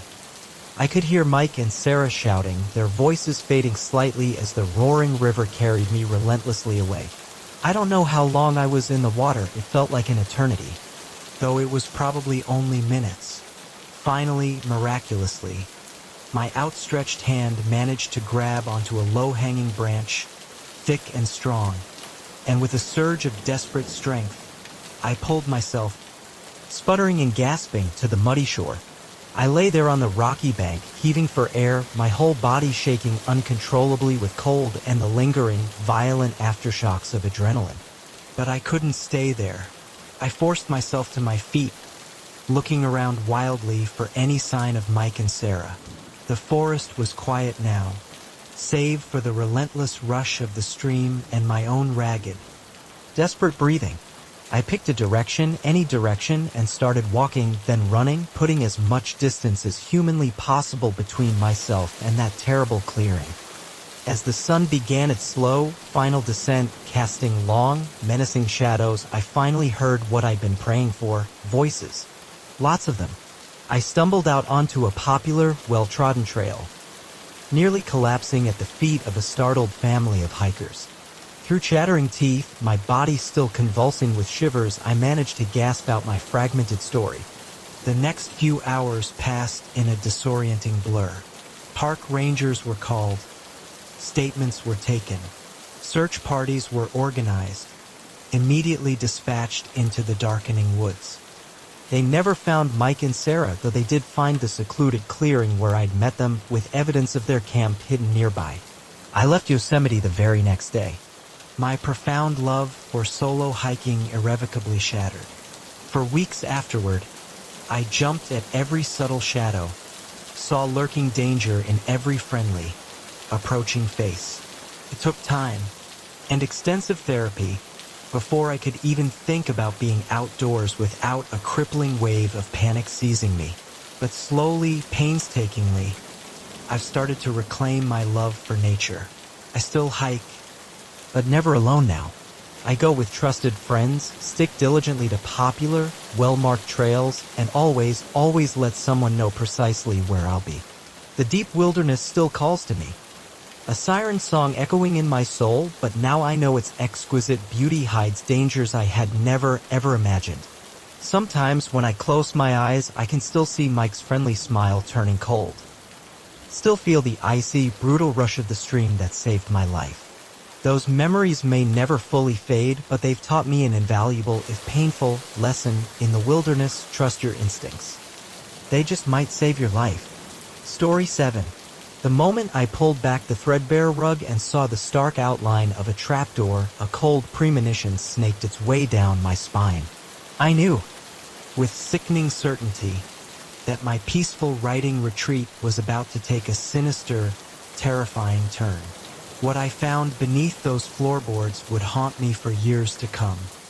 I'd always harbored a secret dream of becoming a novelist, of spinning intricate tales of mystery and intrigue that would grip readers and keep them turning pages late into the night. But between the demands of my day job and the ceaseless distractions of bustling city life, I could never seem to carve out the sustained time or mental focus required to truly finish my first book. That's why, when I stumbled across an online ad for a remote cabin rental nestled deep in the mountains, it seemed like the universe itself was offering the perfect opportunity. A month alone in the wilderness. Just me, my laptop, and the profound quiet of nature. Surely, I thought, in such an environment, I could finally bring my story to life. The cabin was everything I'd hoped for, and more. Rustic, perfectly secluded, and charmingly weathered, as if it had settled comfortably into its surroundings over decades. It sat at the end of a long, winding dirt road, surrounded by towering pines that whispered secrets in the breeze, and boasted a breathtaking view of a crystal-clear lake shimmering in the distance. As I lugged my heavy suitcase and a large box of carefully chosen supplies up the creaky wooden steps, I felt a surge of excitement and possibility. A lightness of spirit I hadn't experienced in years. The interior was cozy, if a bit dated, with a faint, pleasant scent of old wood and fireplace smoke.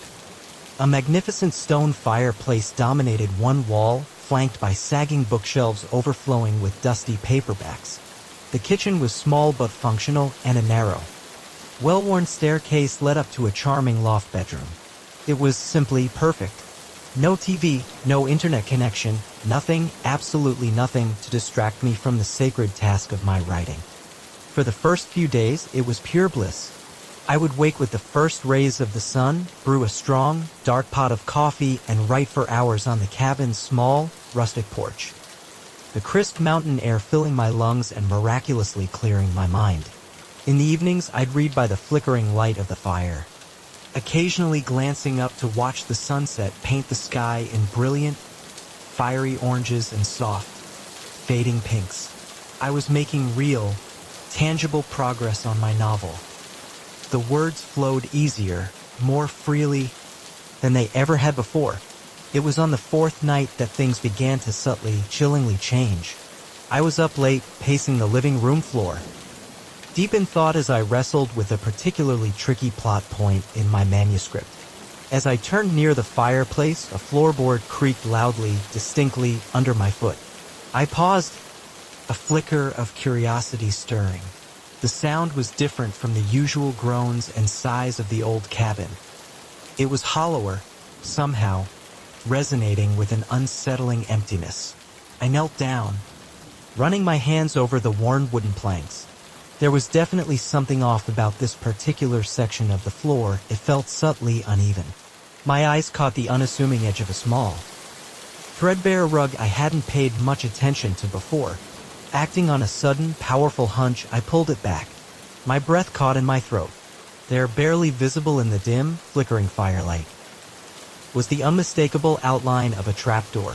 For a long moment, I simply stared at it, my mind racing, a cold knot of apprehension forming in my stomach. Why would there be a hidden door in a rental cabin? What on earth could possibly be down there? The rational part of my brain screamed at me to leave it alone, to respect the property owner's privacy, to simply walk away. But the writer in me, the insatiable part always hungry for a good story, for a compelling mystery, couldn't resist. With trembling hands, I grasped the rough iron ring set into the wood and pulled. The door opened with a slow, agonizing groan, revealing a set of narrow, wooden stairs descending into an impenetrable darkness below. The musty, stagnant smell of long undisturbed air wafted up, making me instinctively wrinkle my nose. I hesitated for another long moment, then grabbing my phone to use as a makeshift flashlight, I took a deep, fortifying breath and started cautiously down the stairs. The basement was small and cluttered, filled with dusty boxes stacked haphazardly and old. Forgotten furniture draped in ghostly white sheets. But it was the table in the very center of the dimly lit room that immediately drew my attention. It was covered in papers, some yellowed with age, brittle and fragile, others crisp and unervingly new. As I moved closer, my phone's unsteady light revealed photos scattered amidst the documents. My blood ran cold as I fully realized what I was seeing. The photos were of people, men, women, even a few children. But they weren't ordinary snapshots. These horrifying images showed people bound, gagged, their eyes wide with raw, unadulterated terror. Some were clearly injured, dark bruises mottling their skin. I felt bile rise in my throat, a wave of sickening nausea, as I forced myself to look at the accompanying papers. They were notes, detailed accounts of abductions, methods of torture, unspeakable acts so horrific I couldn't bear to read more than a few fragmented lines. My hands shook uncontrollably as I set down one paper and picked up another. This one was newer, disturbingly so. The ink still fresh, barely dry. It described chilling plans for another abduction, complete with specific dates and precise locations. With a jolt of pure, unadulterated horror, I realized the date listed was just 2 days away. I stumbled backward, my mind reeling, utterly unable to process the monstrous reality of what I had discovered. This couldn't be real. It had to be some sick, elaborate joke, or perhaps just gruesome props for a horror movie. But deep down, in the pit of my being, I knew the awful truth. The idyllic cabin I'd believed was my writer's paradise was, in fact, the horrifying lair of a monster. I had to get out of there. I had to call the police. I turned, desperate to rush back up the stairs and escape, and froze. There, silhouetted ominously at the very top of the staircase, stood a figure. A man's voice, low and menacing, broke the suffocating silence. "You shouldn't be down here." Panic seized me, a paralyzing, all-encompassing terror. I looked wildly around for a weapon, anything, even the smallest object I could use to defend myself. But I was trapped, utterly cornered in this basement of unspeakable horrors. The man started slowly down the creaking stairs, each deliberate step making the old wood groan ominously. My heart pounded so violently I thought it might burst from my chest. I backed away, bumping hard into the table and sending papers fluttering silently to the dusty floor. "I'm sorry," I stammered, my voice barely more than a terrified whisper. "I didn't mean to. I'll leave. I swear I won't tell anyone." He chuckled, a sound utterly devoid of any warmth, any humanity. "Oh, I know you won't," as he reached the bottom of the stairs. I caught my first clear glimpse of him in the dim, erratic light of my dropped phone. He was ordinary looking, disturbingly so, the kind of man you'd pass on the street without a second glance. But his eyes were cold, utterly lifeless, like a shark's. He bent down and calmly picked up my phone, glancing at the screen before slipping it casually into his pocket. "No service out here," he said, his voice disturbingly casual, as if we were discussing the weather. "Shame, really? But it does make my work so much easier." My mind raced, frantically trying to find any possible way out of this nightmare. Maybe if I could keep him talking, distract him somehow? "Why?" I asked, surprised at how steady my voice sounded. How it didn't betray the abject terror gripping me. "Why do you do this?" He cocked his head, regarding me with something like detached curiosity. "Why does anyone do anything?" "For the thrill. The power." He smiled then, a slow, widening grin, and it was the most terrifying thing I had ever seen. "For the art of it." He took a step towards me, and I knew with absolute certainty that I was out of time. With a desperate surge of pure adrenaline, I grabbed the nearest object, a heavy, old, leather-bound book, and hurled it at his head. It caught him off guard, striking him squarely in the face. He stumbled backward, cursing loudly, and in that precious, fleeting moment, I saw my chance. I bolted for the stairs, taking them two at a time, my legs pumping furiously. I could hear him behind me, recovering quickly, scrambling after me. As I reached the top, I slammed the trapdoor shut with a desperate heave, hearing a satisfying thud and a sharp howl of pain as it struck him. I didn't hesitate. I ran for the front door, not bothering to grab any of my belongings. All that mattered, all that existed, was getting away.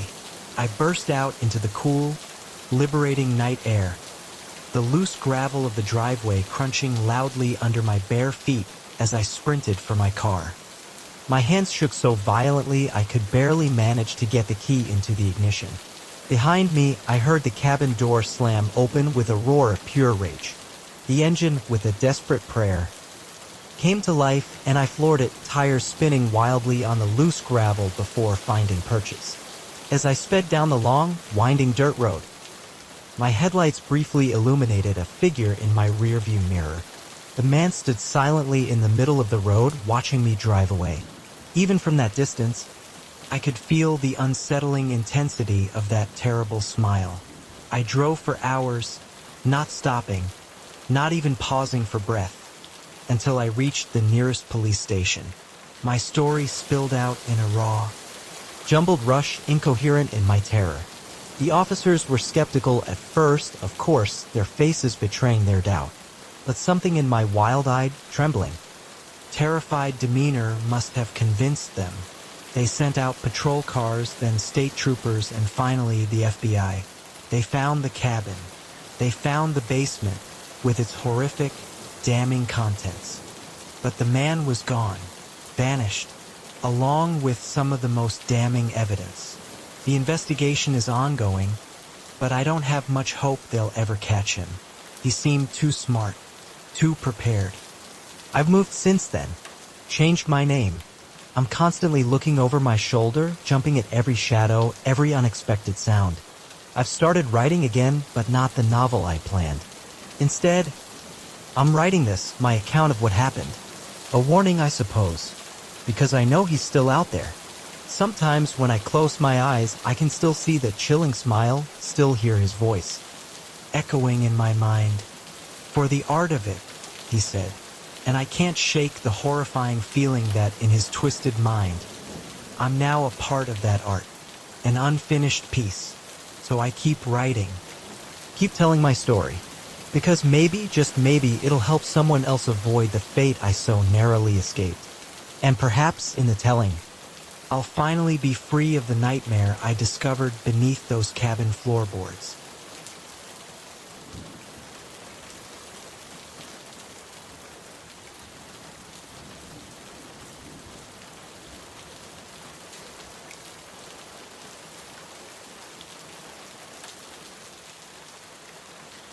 Story 8. The flickering light in the distant tree line wasn't a star, nor the comforting glow of a fellow camper's fire. It was something else entirely. something that grew closer each night, bringing with it a creeping terror I never thought possible. I've always been drawn to the profound silence of the wilderness, to the quiet solitude of nature untouched by human hands. That's why I decided to spend a week camping alone in a remote, little-known part of the Blackwood Forest, far from the designated campgrounds and well-worn trails. I wanted to experience true isolation, to test my self-reliance, and perhaps find some raw inspiration for the novel I was struggling to write. The first day was everything I'd envisioned.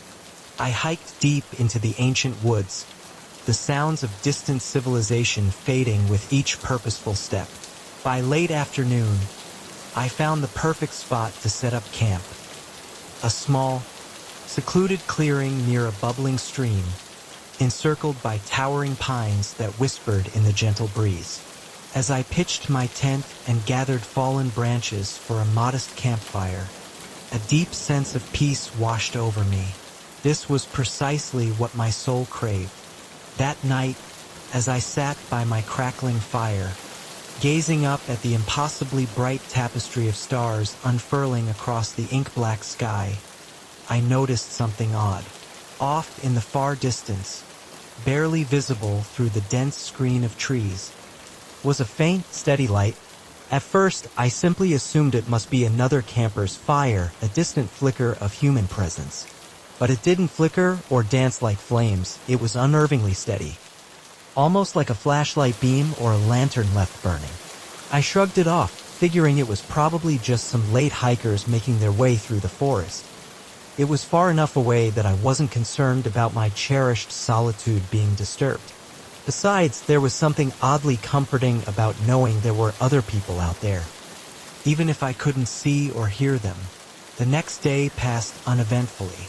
I spent my time exploring the area immediately around my camp, taking copious notes for my writing, and simply immersing myself in the quiet, profound beauty of the forest. As night fell, I once again settled in by my fire, savoring the familiar ritual. That's when I saw the light again. This time, it seemed closer, not dramatically so, but undeniably enough that I could tell it had moved. I peered into the oppressive darkness, straining to make out any details, but all I could discern was that unwavering point of light, a cold, steady pinpoint through the dense trees. A distinct chill ran down my spine, though I couldn't quite articulate why. There was something profoundly unsettling about that steady glow, something that didn't feel quite natural, quite right. I told myself I was being ridiculous, letting my writer's imagination run wild. Probably just some park rangers doing a night patrol, I reasoned, trying to calm my racing heart. Nothing to worry about. But as I lay in my tent that night, the feeling of unease clung to me like a damp, cold shroud. Every subtle rustle of leaves, every soft crack of a distant twig made me start. I dozed fitfully, my dreams fragmented, filled with shapeless fears and the persistent, unblinking presence of that watching light. The third day dawned bright and gloriously clear, and in the cheerful, rational sunlight, my fears of the night seemed silly, unfounded. I spent the day hiking, pushing myself further into the sprawling wilderness.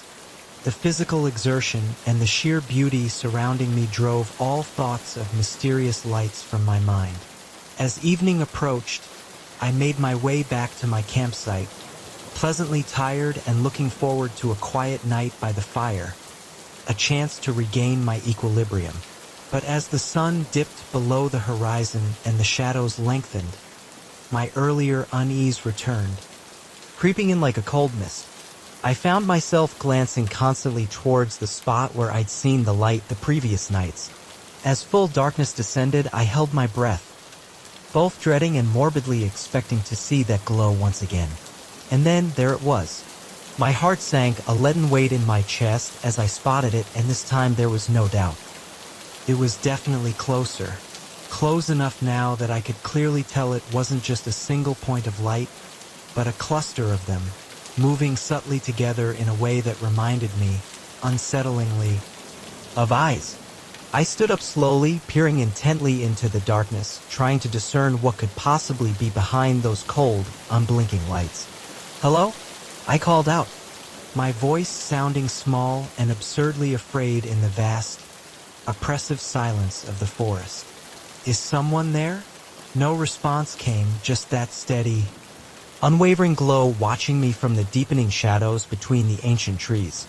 A sudden gust of wind rustled through the leaves overhead, and I could have sworn I heard something else, a faint whisper just at the very edge of hearing, like a breath drawn in. I strained my ears, desperate, but couldn't make out any words. If indeed there were any words at all. Sleep was almost impossible that night. Every time I closed my eyes, I saw those lights burned onto my eyelids. I tossed and turned, alternating between desperately convincing myself it was nothing to worry about and imagining increasingly terrifying, impossible explanations. By the fourth night, I was a nervous wreck. I'd spent the entire day debating whether to simply pack up and leave, to flee this place, but something inexplicable kept me tethered there, curiosity, perhaps, or a stubborn refusal to be scared away, or maybe just paralyzing, abject fear. I couldn't say for sure. As darkness fell, I didn't even pretend to go about my usual evening routine. I stood at the very edge of my campsite, eyes fixed relentlessly on the spot where I knew the lights would appear. And appear they did, earlier than before, and so much closer that I had to stifle a desperate, primal scream. They were at the very edge of the clearing now, no more than 50 feet away. I could see them clearly.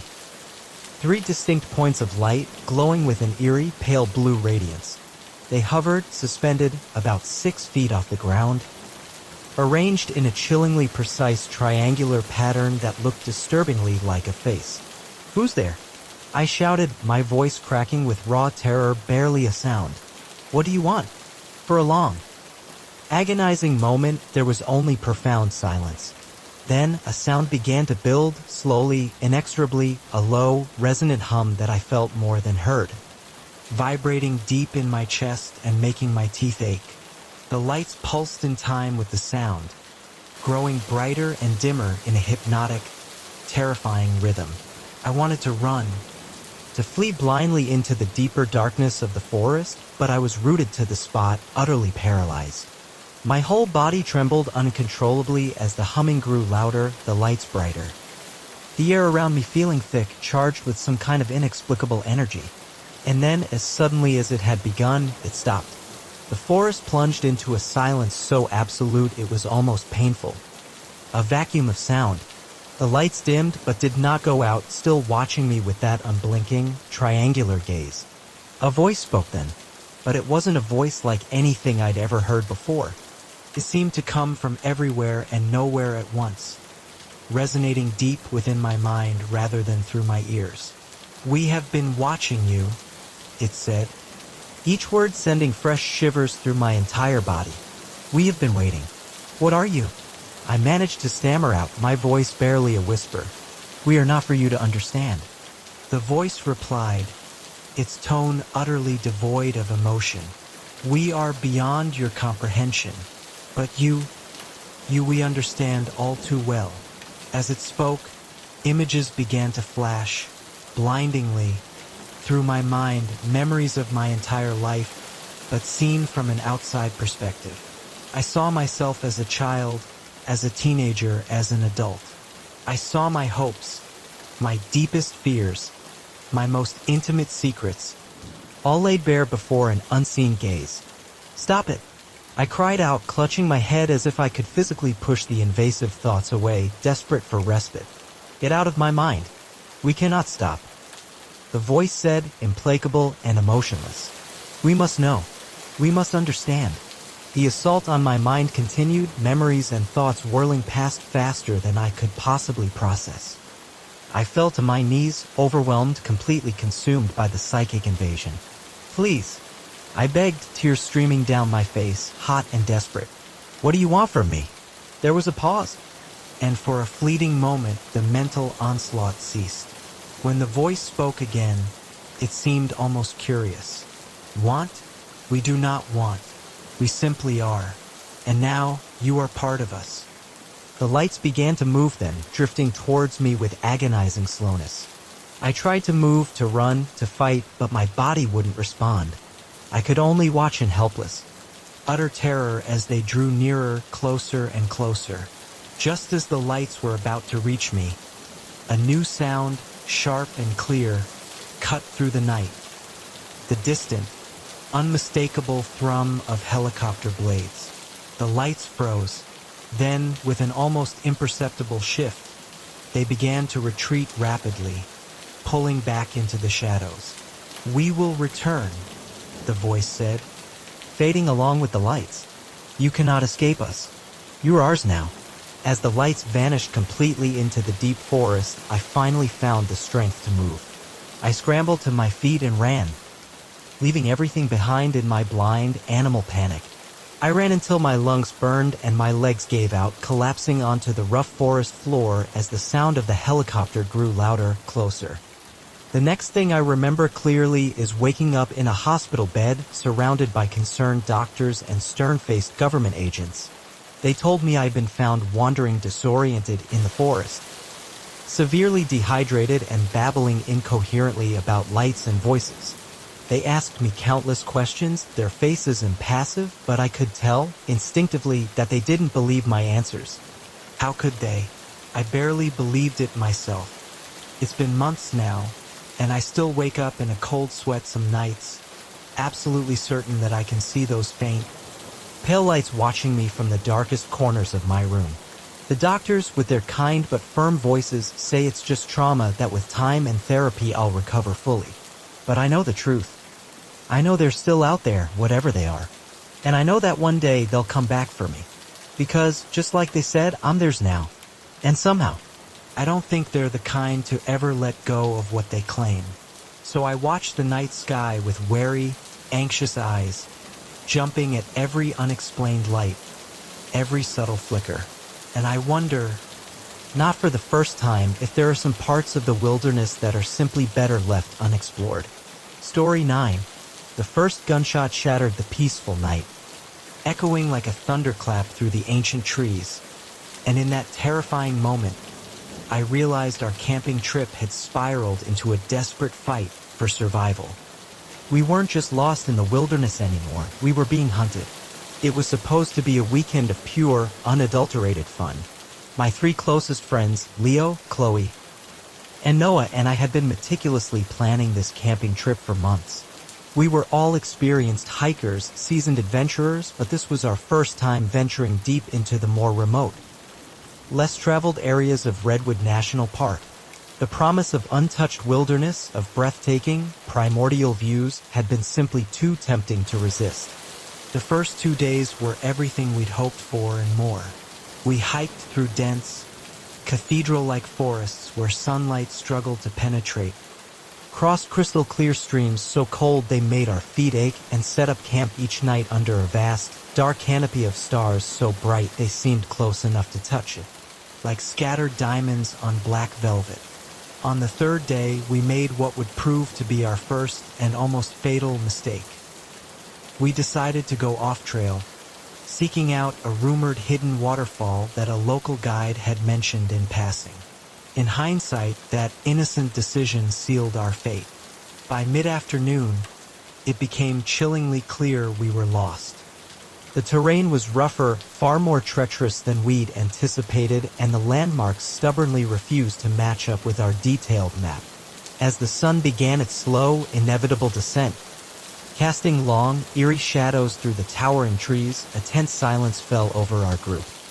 We desperately needed to find a place to make camp for the night and reorient ourselves with the morning light.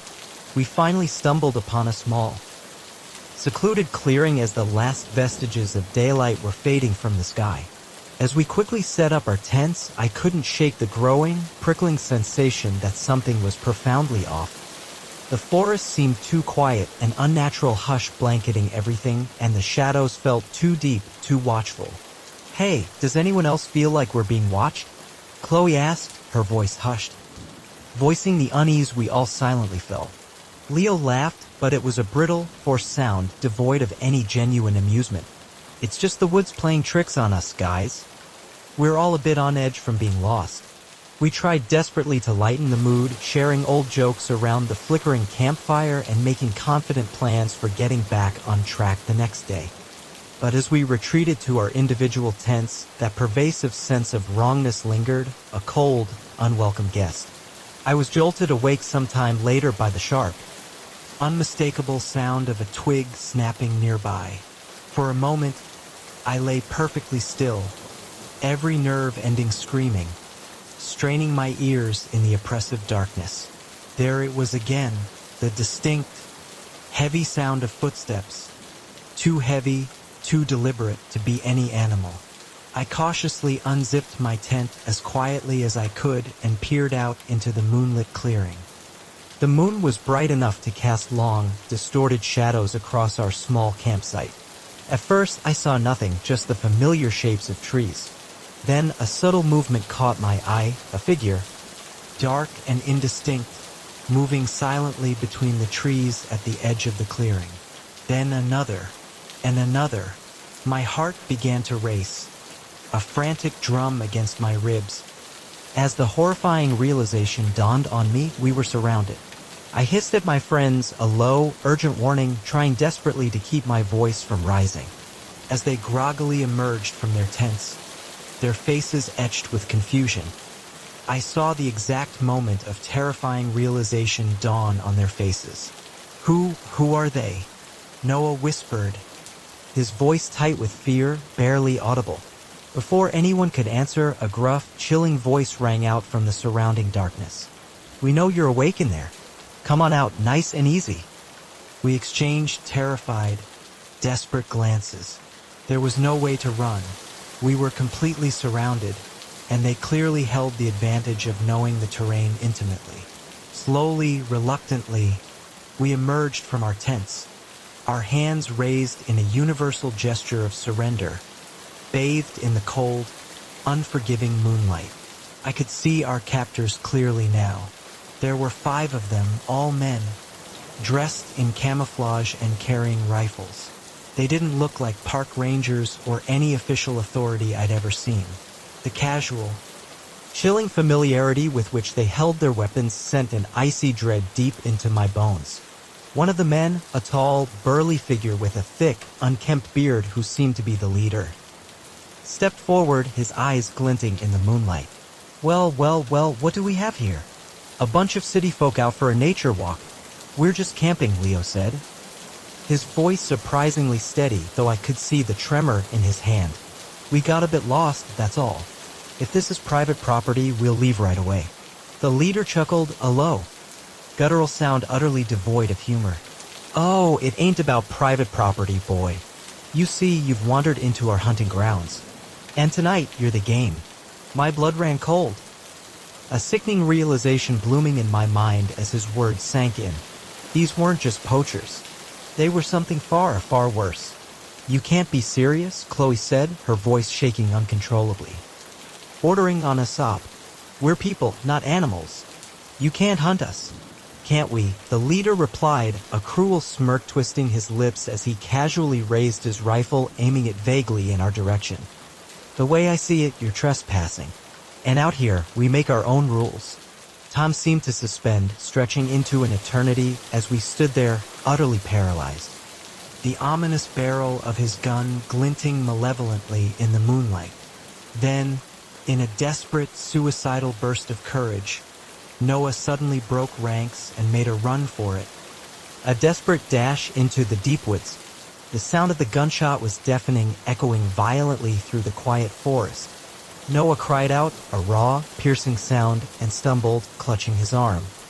But he kept running, disappearing into the darkness.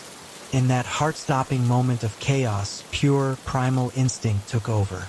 We scattered, each of us sprinting blindly in a different direction, plunging headlong into the impenetrable darkness of the woods. I ran blindly, branches whipping violently at my face, unseen roots threatening to trip me with every desperate stride. I could hear shouts behind me, growing fainter, then another gunshot, closer this time. I ran faster, my lungs burning with fiery protest, driven by absolute, paralyzing terror. I don't know how long I ran before I finally stopped, collapsing in a gasping, trembling heap behind a large, fallen redwood. My whole body shook uncontrollably as I desperately tried to catch my breath, straining my ears for any sound of pursuit. For a long, agonizing moment, there was nothing but the ragged gasps of my own breathing and the frantic, deafening pounding of my heart. Then, in the chilling distance, I heard a scream. It was Chloe's voice, raw and piercing. Cut off abruptly. Tears sprang to my eyes, hot and stinging, as I imagined the unspeakable horror that might have just befallen her. I wanted to go back to try and help my friends to fight. But I knew, with a cold, rational certainty that sliced through my terror, that it would be absolute suicide. I was unarmed, utterly lost, and alone against multiple armed men who knew these treacherous woods far better than I did. My only fragile hope was to somehow make it back to civilization and get help. As the adrenaline began its slow, inevitable fade, I became acutely aware of a sharp, throbbing pain in my side. Looking down, I saw my shirt was torn, stained crimson with my own blood. I must have snagged it on a sharp branch while running. It didn't seem too deep, but in these brutal conditions, even a small wound could quickly become dangerous.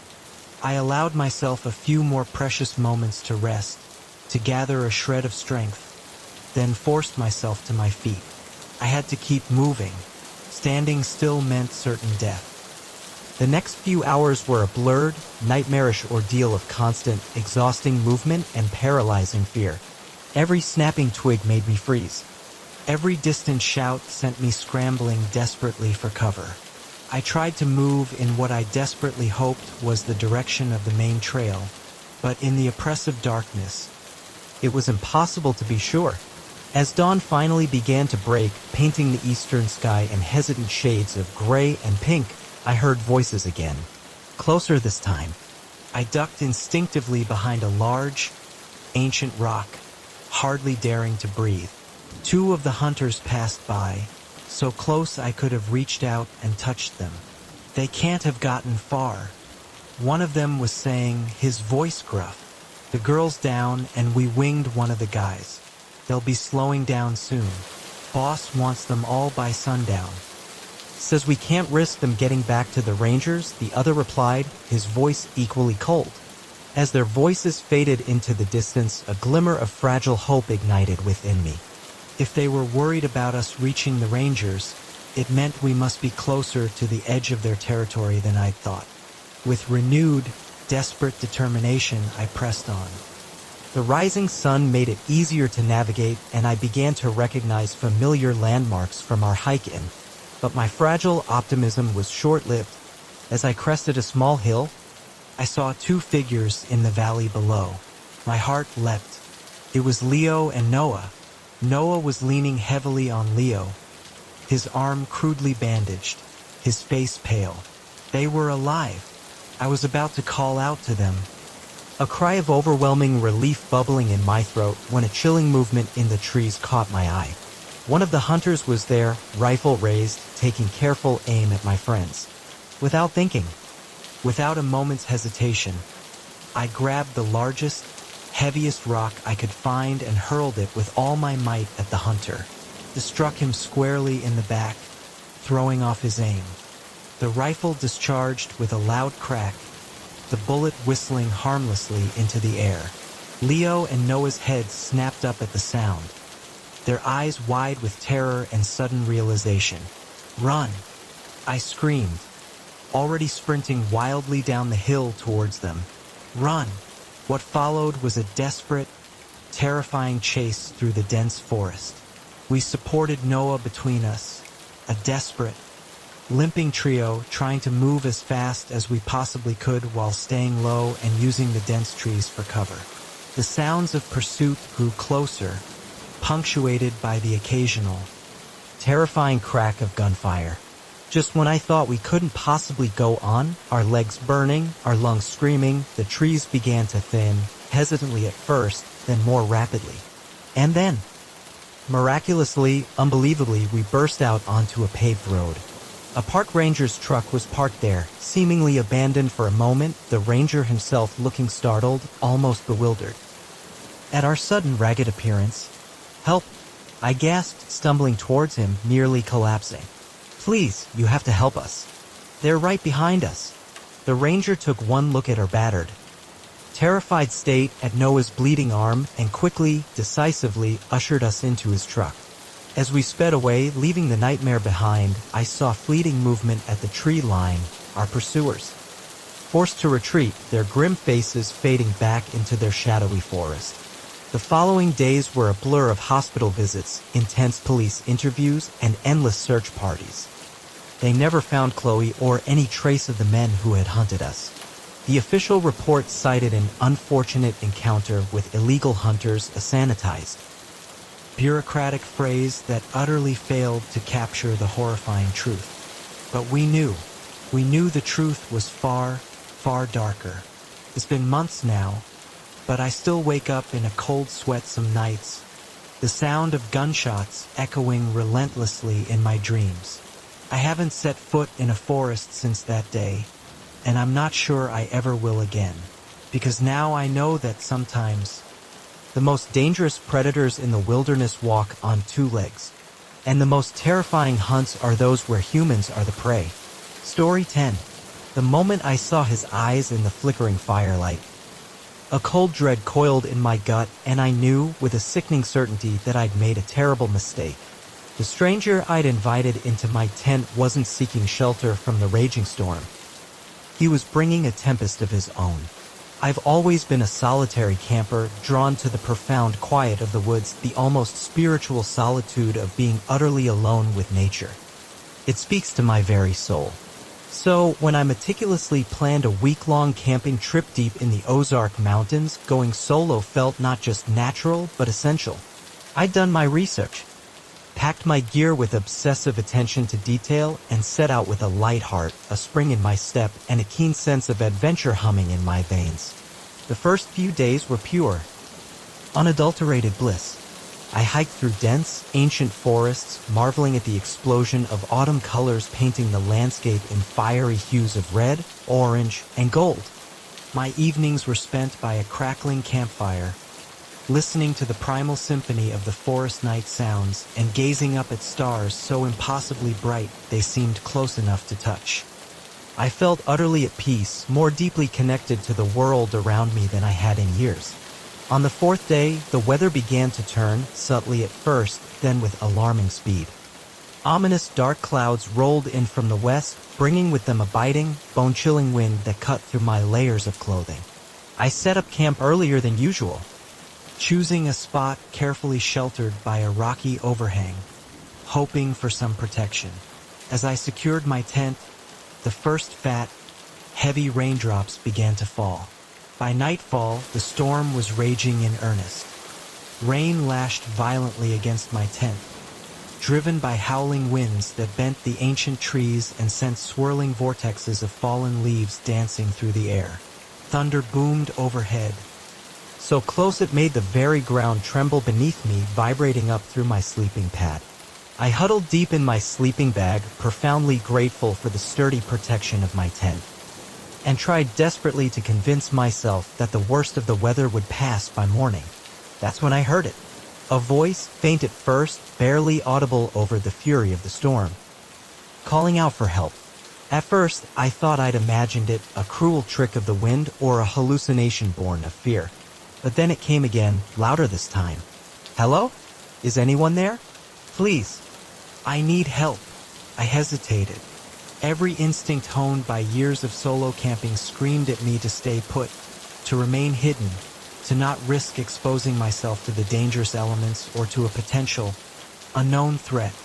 But the voice sounded genuinely distressed, raw with desperation, and I couldn't bear the thought of someone being stranded out there in this unforgiving weather. Pulling on my heavy rain gear, I cautiously unzipped the tent and peered out into the impenetrable darkness. Lightning flashed, a momentary, searing burst of white, illuminating a figure stumbling erratically through the trees. It was a man, soaked to the skin and shivering violently. "Over here," I called out, waving my flashlight, its beam cutting a thin, shaky swath through the rain-lashed night. "This way." He made his way towards me, relief evident in his slumped posture as he stumbled into the circle of my light. As he got closer, I could see he was probably in his mid-40s, with a scruffy, unkempt beard and clothes that had clearly seen better days, even before this drenching. "Thank God," he gasped, his teeth chattering uncontrollably as he reached me. "I thought I was done for out there. My tent got blown away, and I've been wandering for hours." I ushered him quickly into the meager shelter of my tent, handing him a clean towel and my spare set of dry clothes. "I'm Eric," I said, trying desperately to sound calm and friendly despite the cold, nagging unease that had already begun to gnaw at my gut. "What's your name?" "Mike," he replied, his voice still shaking from the cold as he vigorously dried himself off. "I can't thank you enough for this. I don't know what I would have done if I hadn't found your camp." As Mike changed into the dry clothes, I fired up my small camp stove to make some hot tea, hoping its warmth would soothe his shivering and mine. The storm continued to rage outside, but inside the tent, with the tea brewing and the soft glow of my lantern, it felt almost cozy, a fragile bubble of warmth against the hostile elements. I told myself I'd done the right thing.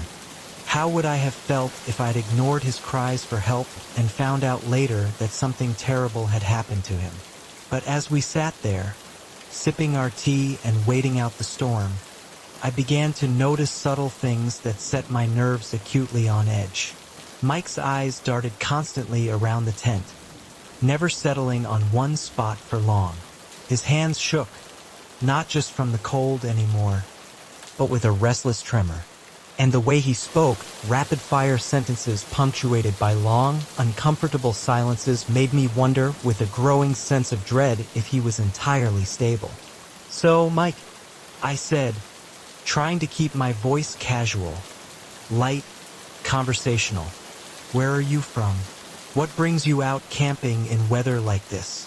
His eyes snapped to mine, suddenly, intensely, and for a fleeting, horrifying moment, I saw something there that made my blood run instantly cold.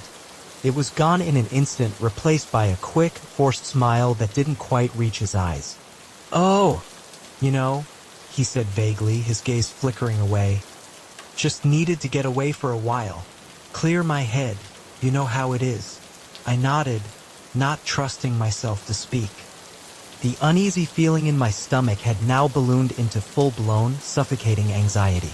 I found myself acutely, terrifyingly aware of how isolated we were out here. How utterly far from any help if anything at all, went wrong. As the night wore on, Mike's behavior became increasingly erratic. He'd swing wildly between manic chattiness, a stream of rambling, disjointed words, and brooding, unsettling silence. Several times, I caught him staring at me with an intensity that made my skin crawl. A look that felt less like observation and more like appraisal. "You're a nice guy, Eric," he said suddenly, breaking a long, tense silence, his voice flat, devoid of real emotion. "Not many people would help a stranger like this. Most people," he continued, a deep, bitter resentment simmering beneath his words, "most people are selfish. Cruel." There was a raw, naked bitterness in his voice that set every alarm bell ringing frantically in my head. I mumbled some noncommittal response, my mind racing, frantically trying to figure out how to get myself out of this impossible, terrifying situation. "Have you ever thought about how easy it would be to just disappear out here?" Mike continued, his voice taking on a dreamy, unsettlingly detached quality that was somehow even more terrifying than outright anger. "No one would know. No one would care." My heart was pounding so hard I was sure he must be able to hear it, a frantic drum against the taut tent fabric. I tried desperately to keep my voice steady, to appear calm. "I'm sure people would care, Mike. Everyone has someone who'd miss them." He laughed, then, a harsh, brittle sound that made me flinch violently. "Not everyone, Eric. Not me. No one's looking for me. No one cares where I am or what I do. In that moment, I knew with absolute, chilling certainty that I was in grave danger. This man wasn't just a lost hiker. He was unstable, possibly dangerous. And I was trapped in a small, flimsy tent with him miles from anywhere in the middle of a raging storm. I stood up, trying desperately to appear casual as if the thought had just occurred to me. "I'm just going to step outside for a moment," I said, reaching for the tent zipper, my hand trembling slightly. Nature calls, you know? Mike's hand shot out with startling speed and strength, gripping my wrist in an iron vise. "Don't," he said, his voice low and menacing, a chilling, guttural warning. "Don't try to leave me. I can't be alone again. I won't." Time seemed to stand still as we stared at each other, locked in a terrifying tableau. The only sounds were the relentless pounding of the rain on the tent and the deafening thud of my own terrified heartbeat. I knew with absolute clarity that I had to act, and act now. With my free hand, I grabbed the camp lantern, a heavy, old-fashioned one, and swung it with all my might at Mike's head. It connected with a sickening thud, a dull, wet impact, and his grip on my wrist loosened just enough. I didn't wait to see if he was knocked out. I unzipped the tent with a frantic yank and ran. The storm hit me like a physical force as I burst out of the tent. Rain lashed violently at my face, instantly blinding me, and the howling wind threatened to knock me off my feet, to send me tumbling into the inky blackness. But pure, unadulterated fear drove me forward. I ran without direction, without thought. My only primal urge to put as much distance as humanly possible between myself and Mike. I don't know how long I ran. Time lost all meaning in the chaotic fury of the storm. My lungs burned with fiery agony, my legs ached with crippling fatigue, but I didn't dare stop. Every sound behind me became Mike in relentless pursuit. Every shifting shadow, his reaching, grasping hands. Finally, my foot caught on a gnarled root, and I went down hard, tumbling awkwardly down a steep embankment, rolling helplessly. I lay there at the bottom, the breath knocked violently out of me, certain that at any moment I'd feel Mike's cold, inexorable grasp on me. But as the agonizing minutes ticked by and nothing happened, a fragile glimmer of hope began to bloom. Had I lost him? Or had he not followed at all? Slowly, painfully, I pulled myself to my feet. The storm was beginning to ease, the first hesitant hints of dawn lightening the eastern sky. As my eyes adjusted, I realized, with a wave of overwhelming relief, that I was standing on a trail. A real, maintained hiking trail. Relief washed over me so strongly my knees nearly buckled. I wasn't lost. I could follow this trail back to civilization, to safety. I started walking, each painful, faltering step taking me further from the nightmare of the night before. As the sun slowly rose, painting the world in soft, hopeful hues, I emerged from the dense forest into a small, empty parking lot. A park ranger was just getting out of his truck, looking startled, almost bewildered, to see a bedraggled, wild-eyed hiker appear at dawn. I told him everything, the words tumbling out in a raw, desperate rush, watching his face grow grave as he immediately called it in. They never found Mike or any trace of him. My campsite was utterly empty when they checked. My gear, my tent, everything was gone. Sometimes I wonder if I imagined the whole thing, if the profound solitude and the sheer fury of the storm played cruel tricks on my mind. But then I remember the chilling look in Mike's eyes, the iron grip on my wrist, and I know, with absolute certainty, it was all too real. I haven't been camping since that night. The peace I once found in solitude has been irrevocably replaced by a deep, pervasive weariness. A chilling knowledge that sometimes the most dangerous things in the wilderness aren't the animals or the elements, but the darkness that can lurk, hidden and waiting, in the human heart. I know I'll camp again someday. I won't let one horrific experience ruin my love for nature entirely. But I'll never again open my tent to a stranger on a stormy night. Some risks. I've learned the hard way. simply aren't worth taking, no matter how well-intentioned you might be. Story 11. The moment I saw the stark crimson on his hands, a chilling certainty pierced me, and I knew I'd made a terrible, perhaps fatal, mistake. What had begun as a simple act of kindness on a remote hiking trail was rapidly twisting into a desperate fight for survival, and I was miles, terrifying miles, from any hope of rescue. I've always been drawn to the less traveled paths, to the hidden, wild corners of the world that most people simply overlook. That profound inclination is precisely what led me to plan a solo hiking trip through one of the most remote, untouched areas of the Redwood Creek Trail deep in Northern California. I'd done my research meticulously, packed my gear with obsessive care, and set out with a light heart and a palpable sense of adventure thrumming in my veins. The first few days were everything I'd hoped for.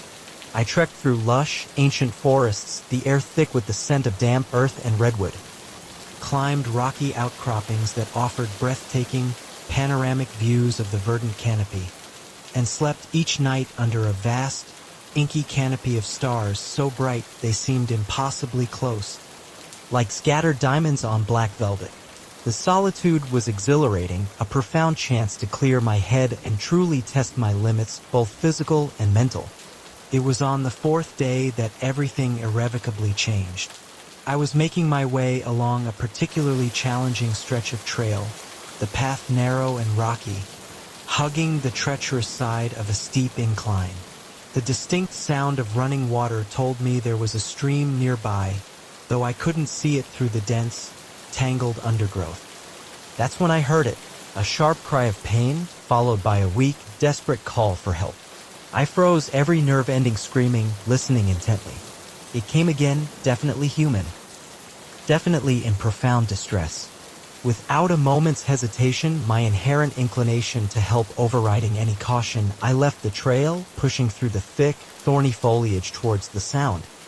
I found him at the bottom of a small, rocky ravine, lying awkwardly beside the stream I'd heard.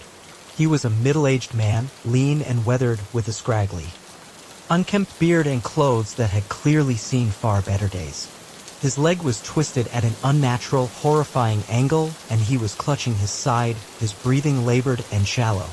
"Thank God," he gasped, his eyes wide with desperate relief as he caught sight of me. I thought I was done for. I scrambled down to him, my emergency first aid training kicking in instantly as I quickly assessed his injuries. The leg was definitely broken, twisted at a horrifying angle, and from the way he was clutching his ribs, I suspected at least one of those was cracked too. "What happened?"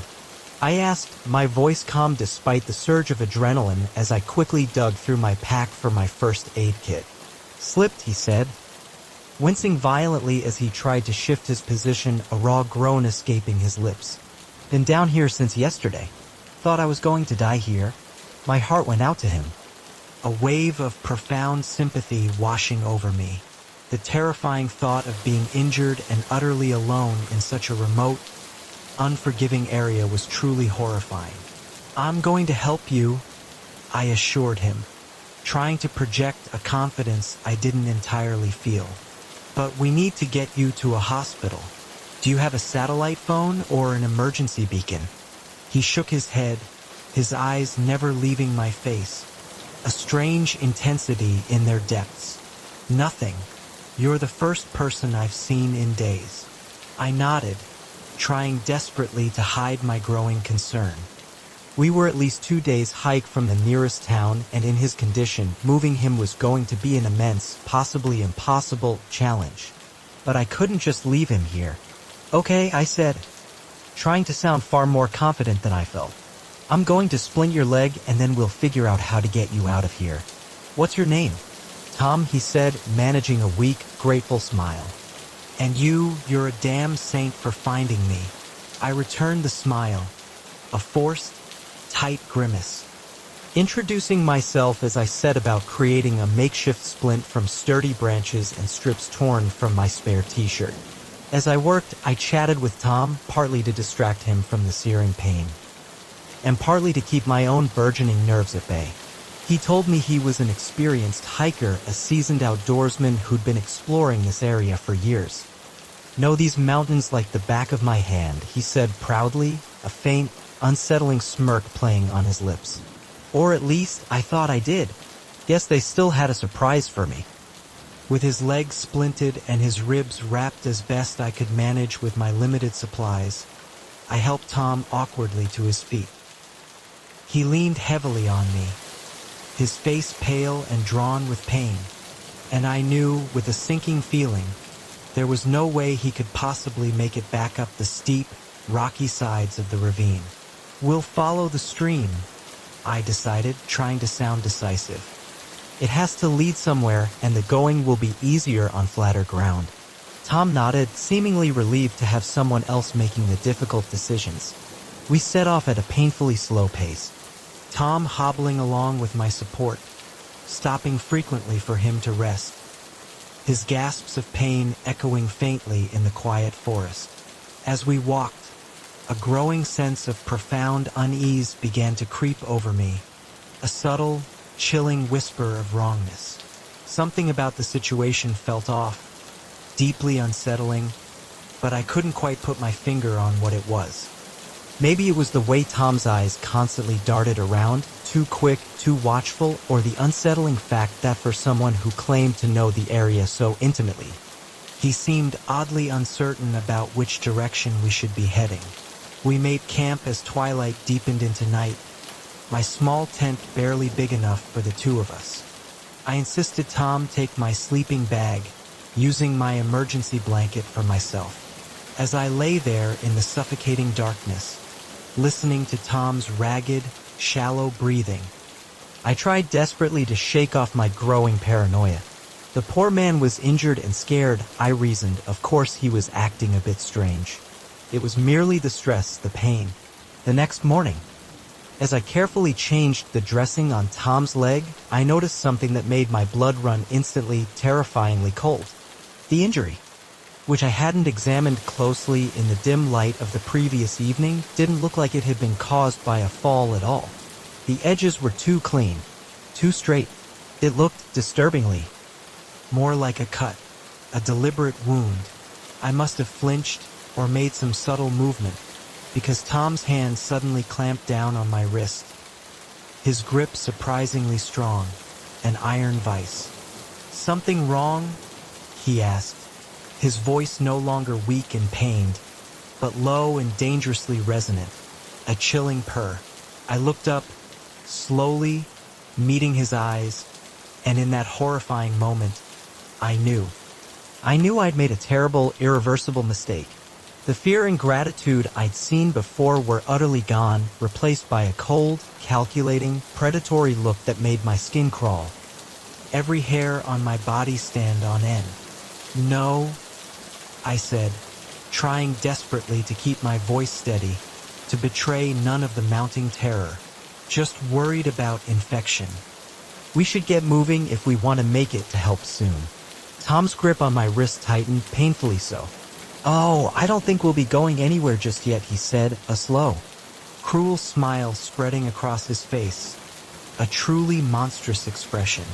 "You see, I've been waiting for someone like you to come along, someone helpful, someone trusting, someone who wouldn't be missed for a while." My mind raced, a frantic, desperate whirlwind, trying to process the horrifying reality of what was happening. This man, this monstrous predator, had been lying in wait, playing injured, a carefully crafted lure to draw in unsuspecting hikers. And I, in my naive desire to help, had walked directly, blindly, into his trap. In a sudden, desperate burst of adrenaline, I yanked my arm free and scrambled backward, out of the tent, my movements clumsy with fear. But Tom was faster than I'd expected, terrifyingly so. He lunged after me, all pretense of injury gone, a coiled spring of malevolent energy tackling me hard to the ground. We struggled, rolling wildly across the rough forest floor, a desperate, silent battle. I fought with every fiber of my being, every ounce of strength I possessed, knowing with chilling certainty that my very life depended on it. My fingers scrabbled frantically in the dirt, searching for a rock, a stick, anything at all I could use as a weapon. My hand closed around a hefty, gnarled branch just as Tom managed to pin me down, his weight crushing the air from my lungs. With every last ounce of desperate strength I had left, I swung the branch, connecting solidly with the side of his head. Tom went limp, his body collapsing heavily on top of me. For a terrifying, suspended moment, I thought I killed him. But then I heard a low, guttural groan as I shoved his heavy weight off me. I didn't wait to see if he'd get up. I ran. I ran like I've never run before, blindly, heedless of direction or danger, leaving behind my tent, my supplies, everything except the clothes on my back. I didn't know where I was going, only that I had to get as far away from Tom as humanly possible. I ran until my legs gave out, collapsing in a gasping, trembling heap beside a small, cold stream. As I lay there, gulping ragged breaths, my mind slowly, painfully began to work again. I couldn't just run blindly. I needed a plan. I took desperate stock of what I had, which was practically nothing. No food, no water, no map, just the clothes I was wearing and the emergency whistle I always kept on a cord around my neck. I knew I couldn't stay put. Tom might be following me, and in these woods, he had every advantage. He knew the terrain, probably had supplies stashed away. My only hope was to keep moving, to try and find my way back to civilization before he found me. For 3 agonizing days, I pushed myself to my absolute limits. I followed streams, desperately hoping they'd lead to rivers, and eventually to towns, to any sign of human life. I ate berries I recognized as safe, drank from clear, cold running water, and slept only in short, terrified bursts, too afraid to rest for long. All the while, I blew my emergency whistle at regular intervals, a desperate, piercing sound echoing through the vast, indifferent forest, praying, begging that someone, anyone, would hear it. On the 4th day, when my strength was almost completely gone and I was beginning to truly lose all hope, I heard the most beautiful sound in the world, a helicopter. I stumbled into a small clearing, waving my arms frantically at the sky, and collapsed as I saw the search and rescue team rappelling down. The aftermath was a blur of hospital stays, endless police interviews, and search parties dispatched to find Tom. They never did, though they found chilling evidence of other victims at his campsite. The police told me I was incredibly lucky to have escaped, that my story might help them finally catch a predator who'd been active in the area for years. I don't feel lucky. I feel naive. Foolish. For having walked so willingly, so trustingly into such a dangerous situation. But I also feel irrevocably changed. I'm more cautious now, infinitely more aware of the darker, predatory side of human nature, but I haven't let it kill my love for the wilderness or my fundamental belief in the goodness of most people. I still hike. I still seek out those remote trails and hidden corners of the world, but now I go prepared not just for the challenges of nature, but for the potential darkness that can lurk, hidden in plain sight in the hearts of those we meet along the way. Because sometimes the most dangerous predators in the wilderness are the ones that walk on 2 legs and ask for help. Story 12. The first whisper was so faint, so fleeting, I was convinced I'd merely imagined it. But by the 3rd night, when the voices grew loud enough to discern actual words, I knew, with a bone-chilling certainty, that I wasn't alone in this vast, ancient desert. And whatever was out there with me, it was far from human. I've always been drawn to extreme environments. The harsher the landscape, the more alive, the more intensely real I feel. So, when I meticulously planned a solo camping trip to the scorching heart of the Sonoran Desert, I was thrilled by the sheer, formidable challenge. I'd done my research, packed my gear with obsessive precision, and set out with a palpable spring in my step, eager to test my endurance against one of the most unforgiving environments on Earth. The first day was everything I'd envisioned. I hiked through a landscape that seemed almost alien. Otherworldly, towering saguaro cacti, ancient and imposing, reaching like gnarled arms towards a cloudless, searing sky. Rocky outcroppings shimmered in the heat haze, their surfaces rippling like liquid, and there was a silence so profound, so absolute. It seemed to have a physical weight all its own, pressing in on me from all sides. As the sun began its slow, fiery descent, painting the desert in magnificent, brutal shades of gold and crimson, I set up my camp in the welcome shelter of a large, weathered rock formation. That night, as I lay in my tent, staring up at a sky so incredibly full of stars it looked like spilled sugar across black velvet, I heard it for the very first time, a whisper. So faint, so delicate, I could have easily mistaken it for the rustle of the wind if there had been any wind. But the air was utterly still, heavy, and unmoving. The desert locked in the grip of a heat that relentlessly refused to relent even after sundown. I sat up, every nerve screaming, straining my ears. For a long, agonizing moment, there was nothing but that profound, echoing silence. Then I heard it again. A soft sibilance, like someone whispering directly into my ear, just at the very edge of hearing. I cautiously unzipped my tent and peered out, my headlamp cutting a single, bright swath through the oppressive darkness. But there was nothing to see, just the looming, grotesque shadows of cacti and rocks, silent sentinels under the indifferent gaze of the moon. I told myself I was imagining things, that the profound isolation was playing cruel tricks on my mind. I'd read stories of the desert's ability to induce vivid hallucinations, of mirages that weren't just visual but auditory too. I zipped the tent back up, pulled my sleeping bag tighter around me, and tried desperately to sleep, but true rest was a long, elusive time coming. The next day, I pushed myself hard, hiking further and faster than I'd planned. Part of me desperately hoped that if I exhausted myself physically, I'd be too tired for my mind to conjure up phantom sounds. The desert seemed to stretch endlessly in every direction, a vast, shimmering sea of sand and stone beneath a sky so intensely blue it almost hurt to look at. As night fell, I made camp in a small, narrow canyon, hoping its high, sheer walls would provide some welcome relief from the relentless, suffocating heat.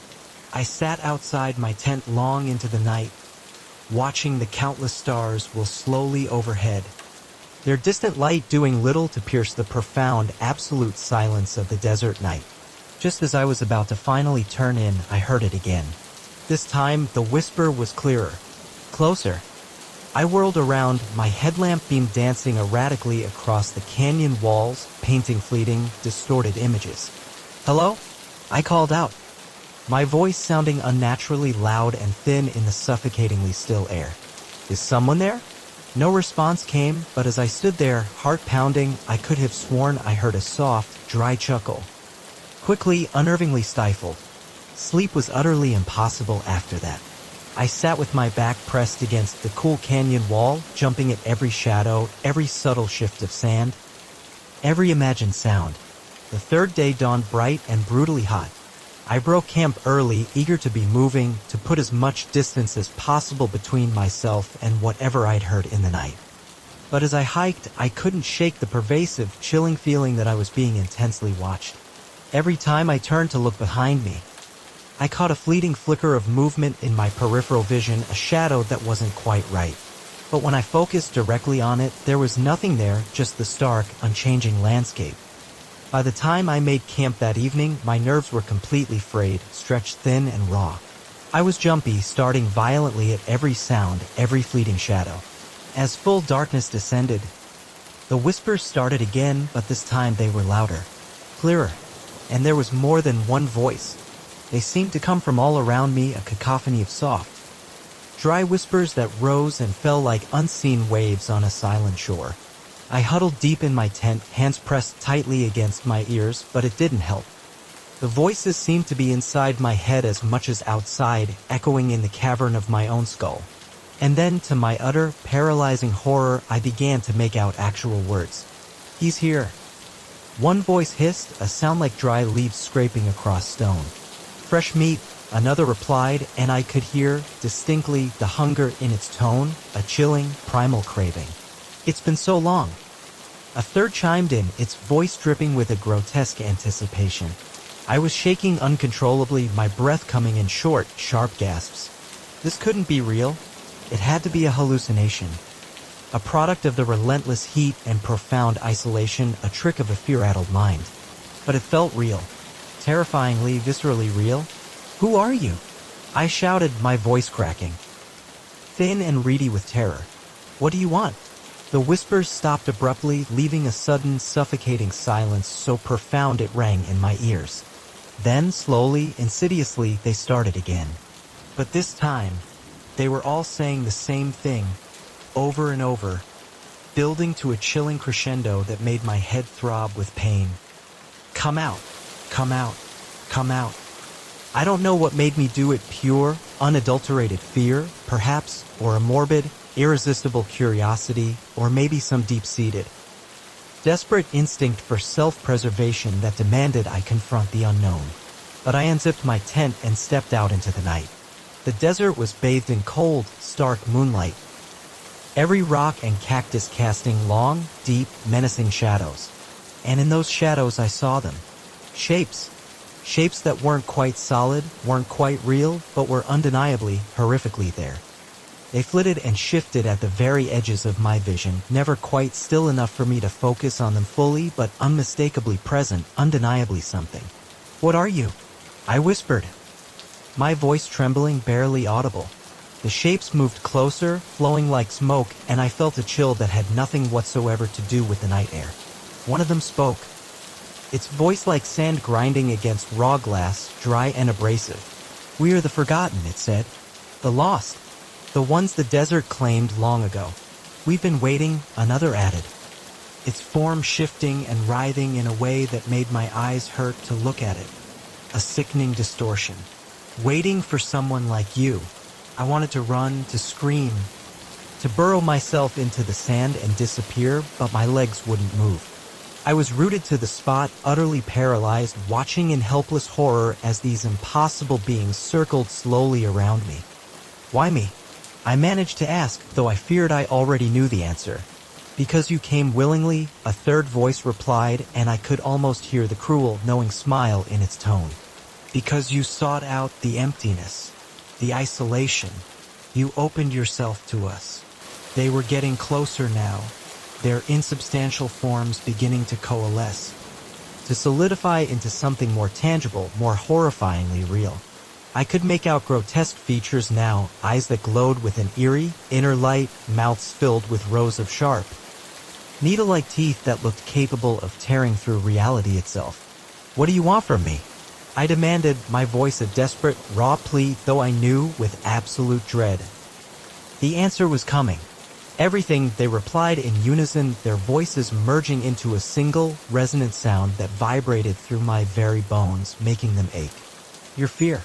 Your wonder. Your very essence. We want you to join us. To become part of the desert. Part of the eternal emptiness. They were almost upon me now, their forms solidifying with each agonizingly slow passing second. I could feel their cold, ethereal touch on my skin, like ghostly tendrils of mist wrapping around me, invading. In that terrifying moment, faced with the impossible. With entities that shouldn't exist in any sane, rational world, something in me snapped. The paralysis that had gripped me, the absolute terror, broke. And I ran. I ran like I've never run before.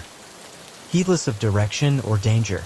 I scrambled wildly over sharp rocks, crashed blindly through patches of thorny cactus, ignoring the brutal thorns that tore at my skin, leaving bloody trails. Behind me, I could hear them pursuing, their whispers rising to a chilling, sustained howl that echoed unnervingly across the vast desert. I don't know how long I ran. Time seemed to lose all meaning. My lungs burned, searing agony, my legs ached with crippling fatigue, but pure, unadulterated terror kept me moving.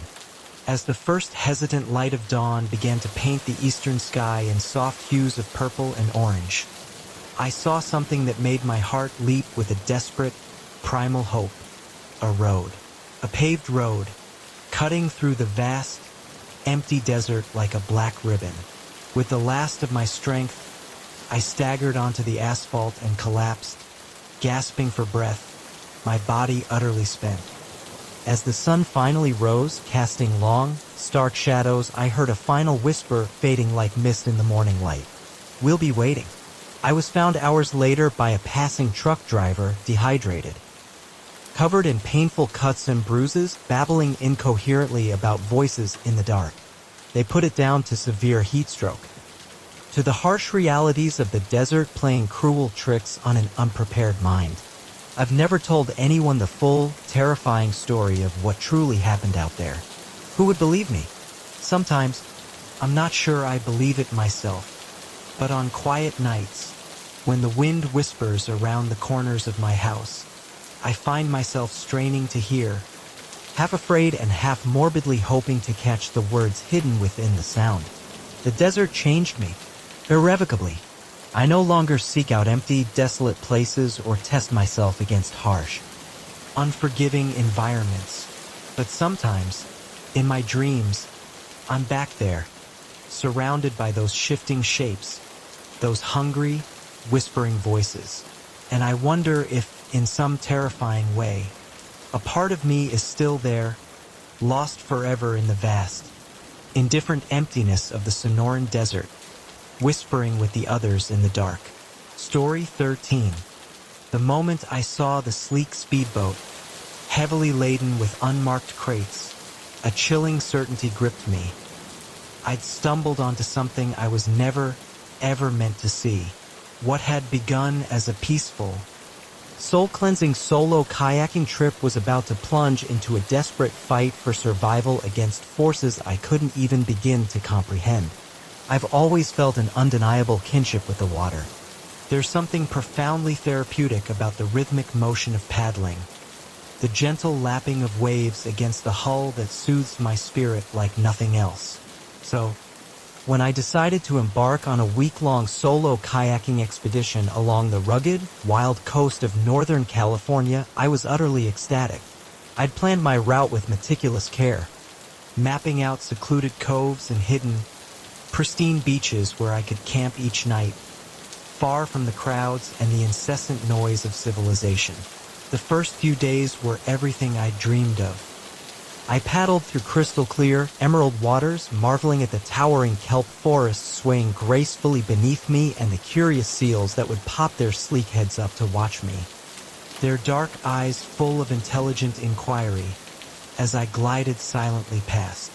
Each evening, I'd pull my kayak up onto a deserted stretch of sand, set up my small, sturdy tent, and drift off to sleep to the hypnotic sound of waves gently breaking on the shore. It was on the fourth day that everything irrevocably changed. I was hugging the coastline, admiring the sheer, rugged cliffs rising dramatically from the churning water, when I spotted a narrow, almost invisible opening in the rock face. Intrigued, my curiosity immediately piqued. I steered my kayak towards it. As I got closer, I realized it was the concealed entrance to a hidden cove completely invisible from the main shoreline. My heart raced with a thrill of discovery as I paddled into the hushed, private space. This was precisely the kind of secret spot I'd been hoping to find, a truly untouched sanctuary. The cove was small, perhaps 100 yards across, with a crescent of soft, sandy beach at the back. Steep, imposing cliffs rose on all sides, creating a natural amphitheater, making it feel like a completely private, isolated world. I beached my kayak and stretched my legs, walking along the water's edge, savoring the feeling of solid ground. That's when I noticed something odd. Fresh tire tracks in the sand, leading up to a narrow, overgrown path that wound its way precariously up the cliff face. It seemed incredibly strange in such an isolated spot, but I figured maybe local fishermen knew about this place, or perhaps it was a ranger access point. Curious, and unable to resist the pull of the unknown, I decided to follow the path. It was steep and rough, clearly not meant for casual hikers. By the time I reached the top, my lungs burned and my legs ached with the strenuous climb. But what I saw made me instantly forget all about my fatigue. There, in a small, concealed clearing just back from the cliff edge, was a speedboat resting on a trailer. It was sleek and expensive looking, the kind of polished vessel you'd expect to see gleaming in a Miami marina. Not hidden away in a remote cove in Northern California. But it was what was in the boat that truly captured my attention and sent a shiver of unease down my spine. It was packed with wooden crates, their sides stamped with symbols I didn't recognize. I knew instinctively that I should leave, that I was seeing something I probably shouldn't. But curiosity, that persistent, foolish flaw of mine, got the better of me. I crept closer, straining to make out the markings on the crates. They weren't in English or any language I recognized. Some of the symbols looked almost like ancient hieroglyphs, while others seemed to subtly shift and change as I stared at them, making my eyes hurt just to focus.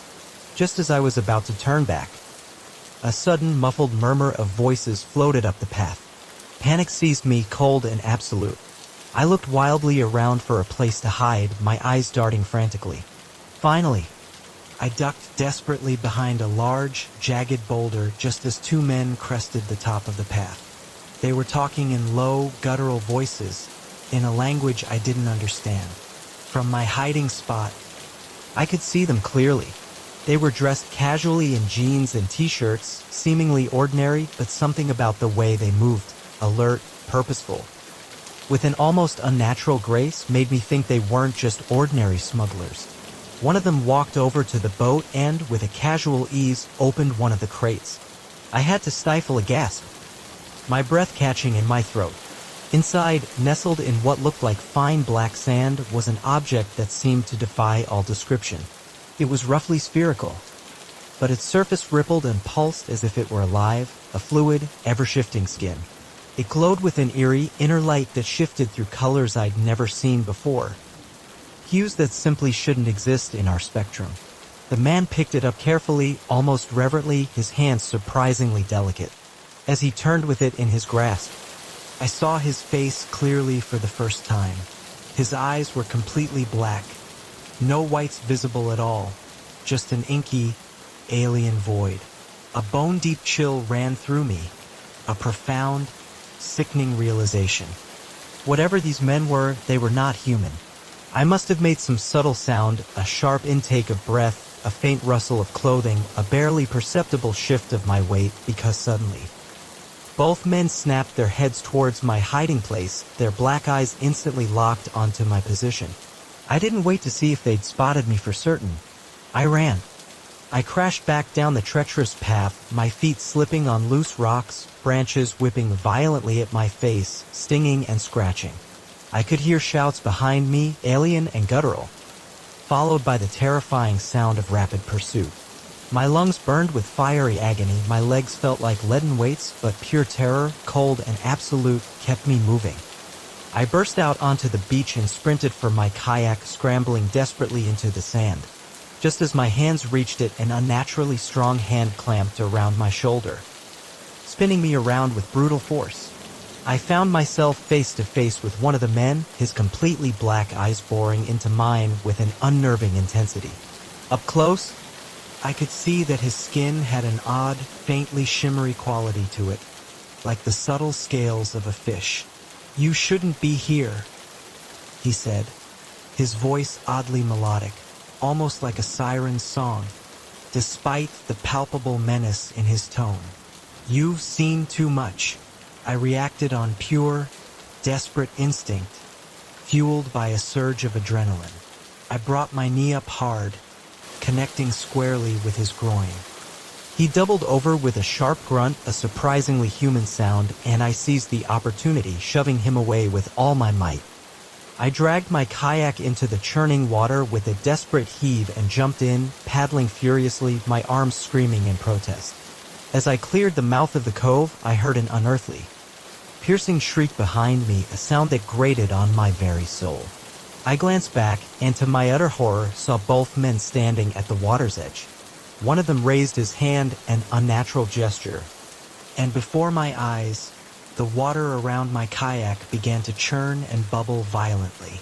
Shapes rose from the dark depths, creatures that looked like a nightmarish, grotesque cross between sharks and humans.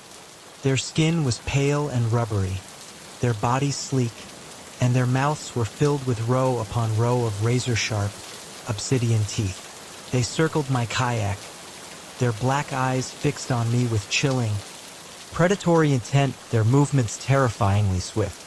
I paddled harder than I ever had in my life, my arms burning, my muscles screaming in protest with every stroke.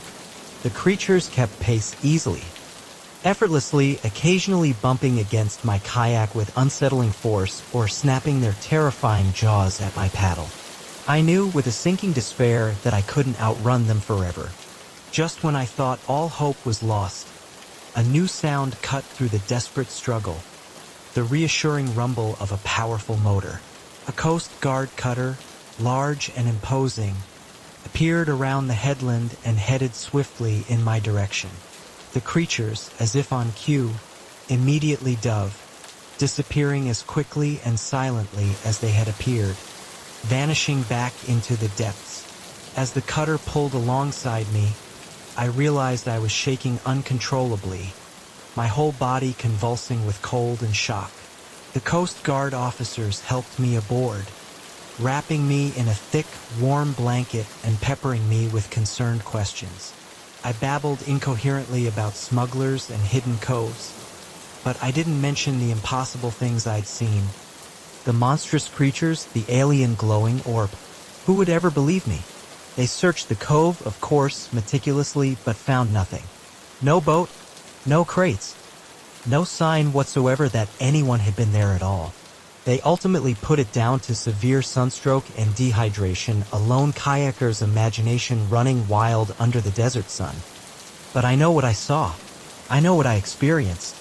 Sometimes when I close my eyes, I can still see that strange, living sphere, pulsing and glowing with impossible colors. I can still feel the cold, alien touch of that not quite human hand on my shoulder. I don't go kayaking anymore, at least not in the ocean.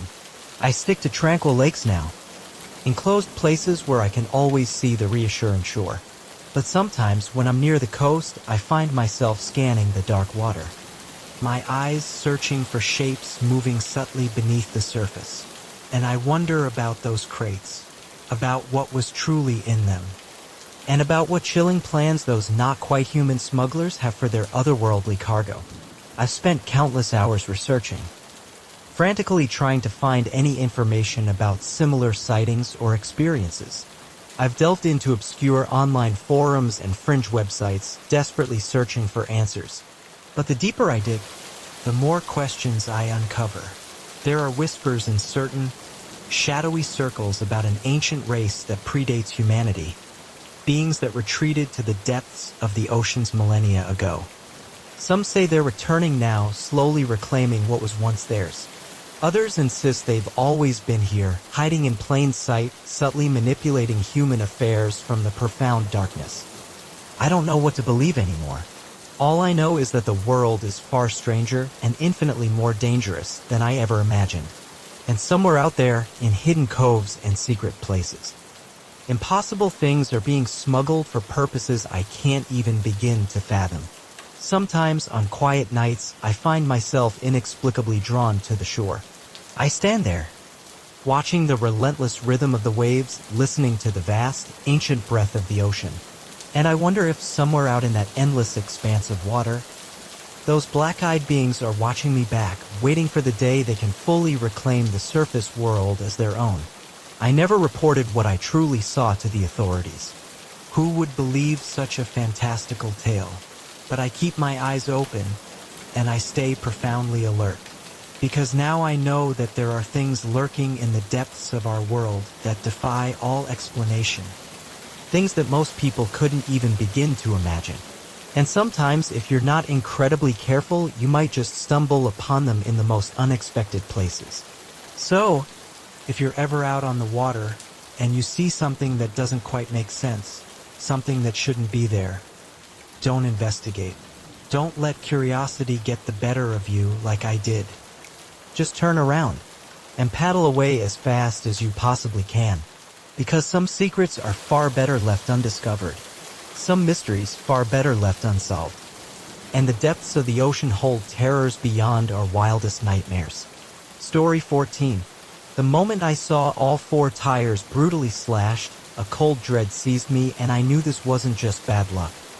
Someone didn't want me to leave, and as the sun dipped below the horizon, painting the sky in fiery hues, I realized I was trapped in a nightmare of my own making. Deep within the forest's unsettling embrace, I've always been drawn to the road less traveled, seeking out those hidden gems that most tourists blindly overlook. That insatiable desire for the undiscovered is precisely what led me to this remote corner of a vast national park, miles from the nearest bustling campground or the comforting presence of a ranger station. I'd read about a secluded spot, whispered to have breathtaking views and unparalleled solitude, perfect, I thought, for a quiet weekend of camping and landscape photography. The drive there was an adventure in itself. My old, trusty Jeep groaned and protested as I navigated the increasingly rough, pothole-ridden dirt roads, the GPS signal flickering in and out like a nervous heartbeat. By the time I finally reached the small, secluded clearing that would be my campsite, I hadn't seen another vehicle for hours. As I expertly set up my tent and meticulously organized my camera gear, I couldn't help but feel a profound sense of triumph. This was real wilderness, unspoiled, raw, and utterly mine. The late afternoon sun painted the rugged landscape in warm, golden hues, and I spent the first few hours blissfully capturing the exquisite play of light on the ancient, gnarled terrain. It wasn't until I returned to my campsite that evening that a subtle, unsettling detail caught my eye. My cooler, which I'd left casually on the picnic table, was slightly ajar. At first, I simply thought perhaps I'd forgotten to secure it properly. But as I got closer, a prickle of unease snaked its way down my spine. I saw distinct claw marks on the thick plastic. Something had been trying deliberately to get inside. A chill ran down my spine, despite the warm evening air. I'd been meticulous about storing my food properly, knowing that bears were active in the area, but these marks didn't look like bear claws. They were smaller, finer, more deliberate. I tried to shake off the unease, chalking it up to an overly curious raccoon, nothing more.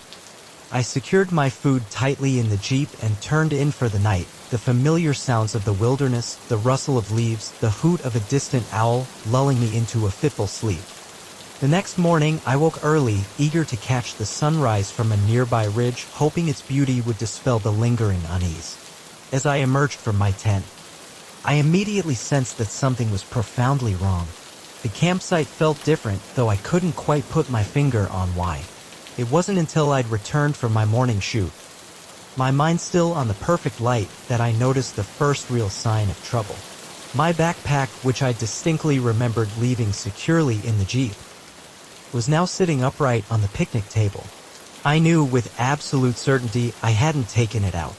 My heart began to race, a frantic drum against my ribs as I approached it cautiously. The contents had been thoroughly rifled through, but nothing seemed to be missing. Instead, something had been added. A small, crudely but intricately woven bracelet, made of stiff grass and thin twigs, lay unsettlingly on top of my gear. And threaded through its very center was a single, long, coarse hair, too thick to be human, too long to belong to any animal I knew. My hands shook uncontrollably as I examined it. This was no animal. Someone had been here. Someone had gone through my things while I was away. The horrifying realization sent a sharp, icy jolt of pure fear through me. I was utterly alone, miles from any hope of help, and someone was watching me intently. I decided then and there, with a desperate, primal urgency, to pack up and leave. This was no longer the peaceful, rejuvenating retreat I'd envisioned. It had become a chilling, predatory trap. But as I started frantically gathering my gear, I heard a sound that made my blood run instantly cold. The distinct, unmistakable hiss of air escaping a tire. I ran to my Jeep, my heart pounding so violently I thought it might burst from my chest. All four tires were completely flat, each one sporting a clean, precise slice along the sidewall. This was no accident, no unfortunate encounter with a sharp rock. Someone had deliberately, meticulously stranded me here. Panic set in, cold and absolute, as the gravity of my situation slammed into me. I had no cell service, absolutely no way to call for help. The nearest road was miles away, far too far to walk safely, especially with the limited supplies I now had. I was well and truly trapped. As the sun began to set, casting long, menacing shadows across the clearing, I frantically tried to come up with some kind of plan. I gathered everything I possibly could into my tent. My remaining food, what little water I had left, my camera gear, anything that might prove useful. I found a heavy, old-fashioned flashlight that could double as a crude weapon if needed. But deep down, in the pit of my stomach, I knew I was woefully, terrifyingly unprepared for whatever or whoever was out there, lurking in the encroaching darkness. Night fell, and with it came a silence so profound it seemed to press in on me from all sides, a suffocating weight. Every snapping twig, every subtle rustle of leaves just outside the tent set my nerves on edge. I sat huddled in my tent, flashlight clutched in my sweaty hand, straining my ears for any sound of approach, my breath held captive in my chest. It was well past midnight when I heard it, footsteps. Slow, deliberate, circling my tent. My breath caught in my throat as I realized there was more than one set. They moved in perfect, unnerving synchronization, a steady, rhythmic sound that seemed to penetrate my very bones, vibrating through the ground into my being. I wanted to call out, to demand to know who was there, to challenge them, but fear had completely stolen my voice, paralyzing me. The footsteps continued their relentless, methodical circuit, never speeding up, never slowing down, just that steady, menacing pace. As the first hesitant hint of dawn began to lighten the sky, a thin, gray sliver, the footsteps finally receded. I waited, hardly daring to breathe, for what felt like an eternity. When I finally found the courage to cautiously unzip my tent and peer outside, what I saw made my heart skip a beat, then plummet into my stomach. Surrounding my campsite, just at the very edge of the clearing, were crude, disturbing figures made of sticks and dry grass.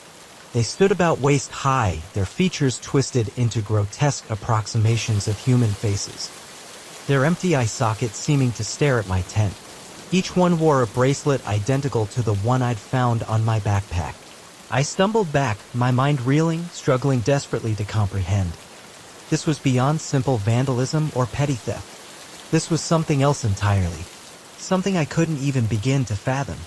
In the growing, pale light, I noticed something else, a trail.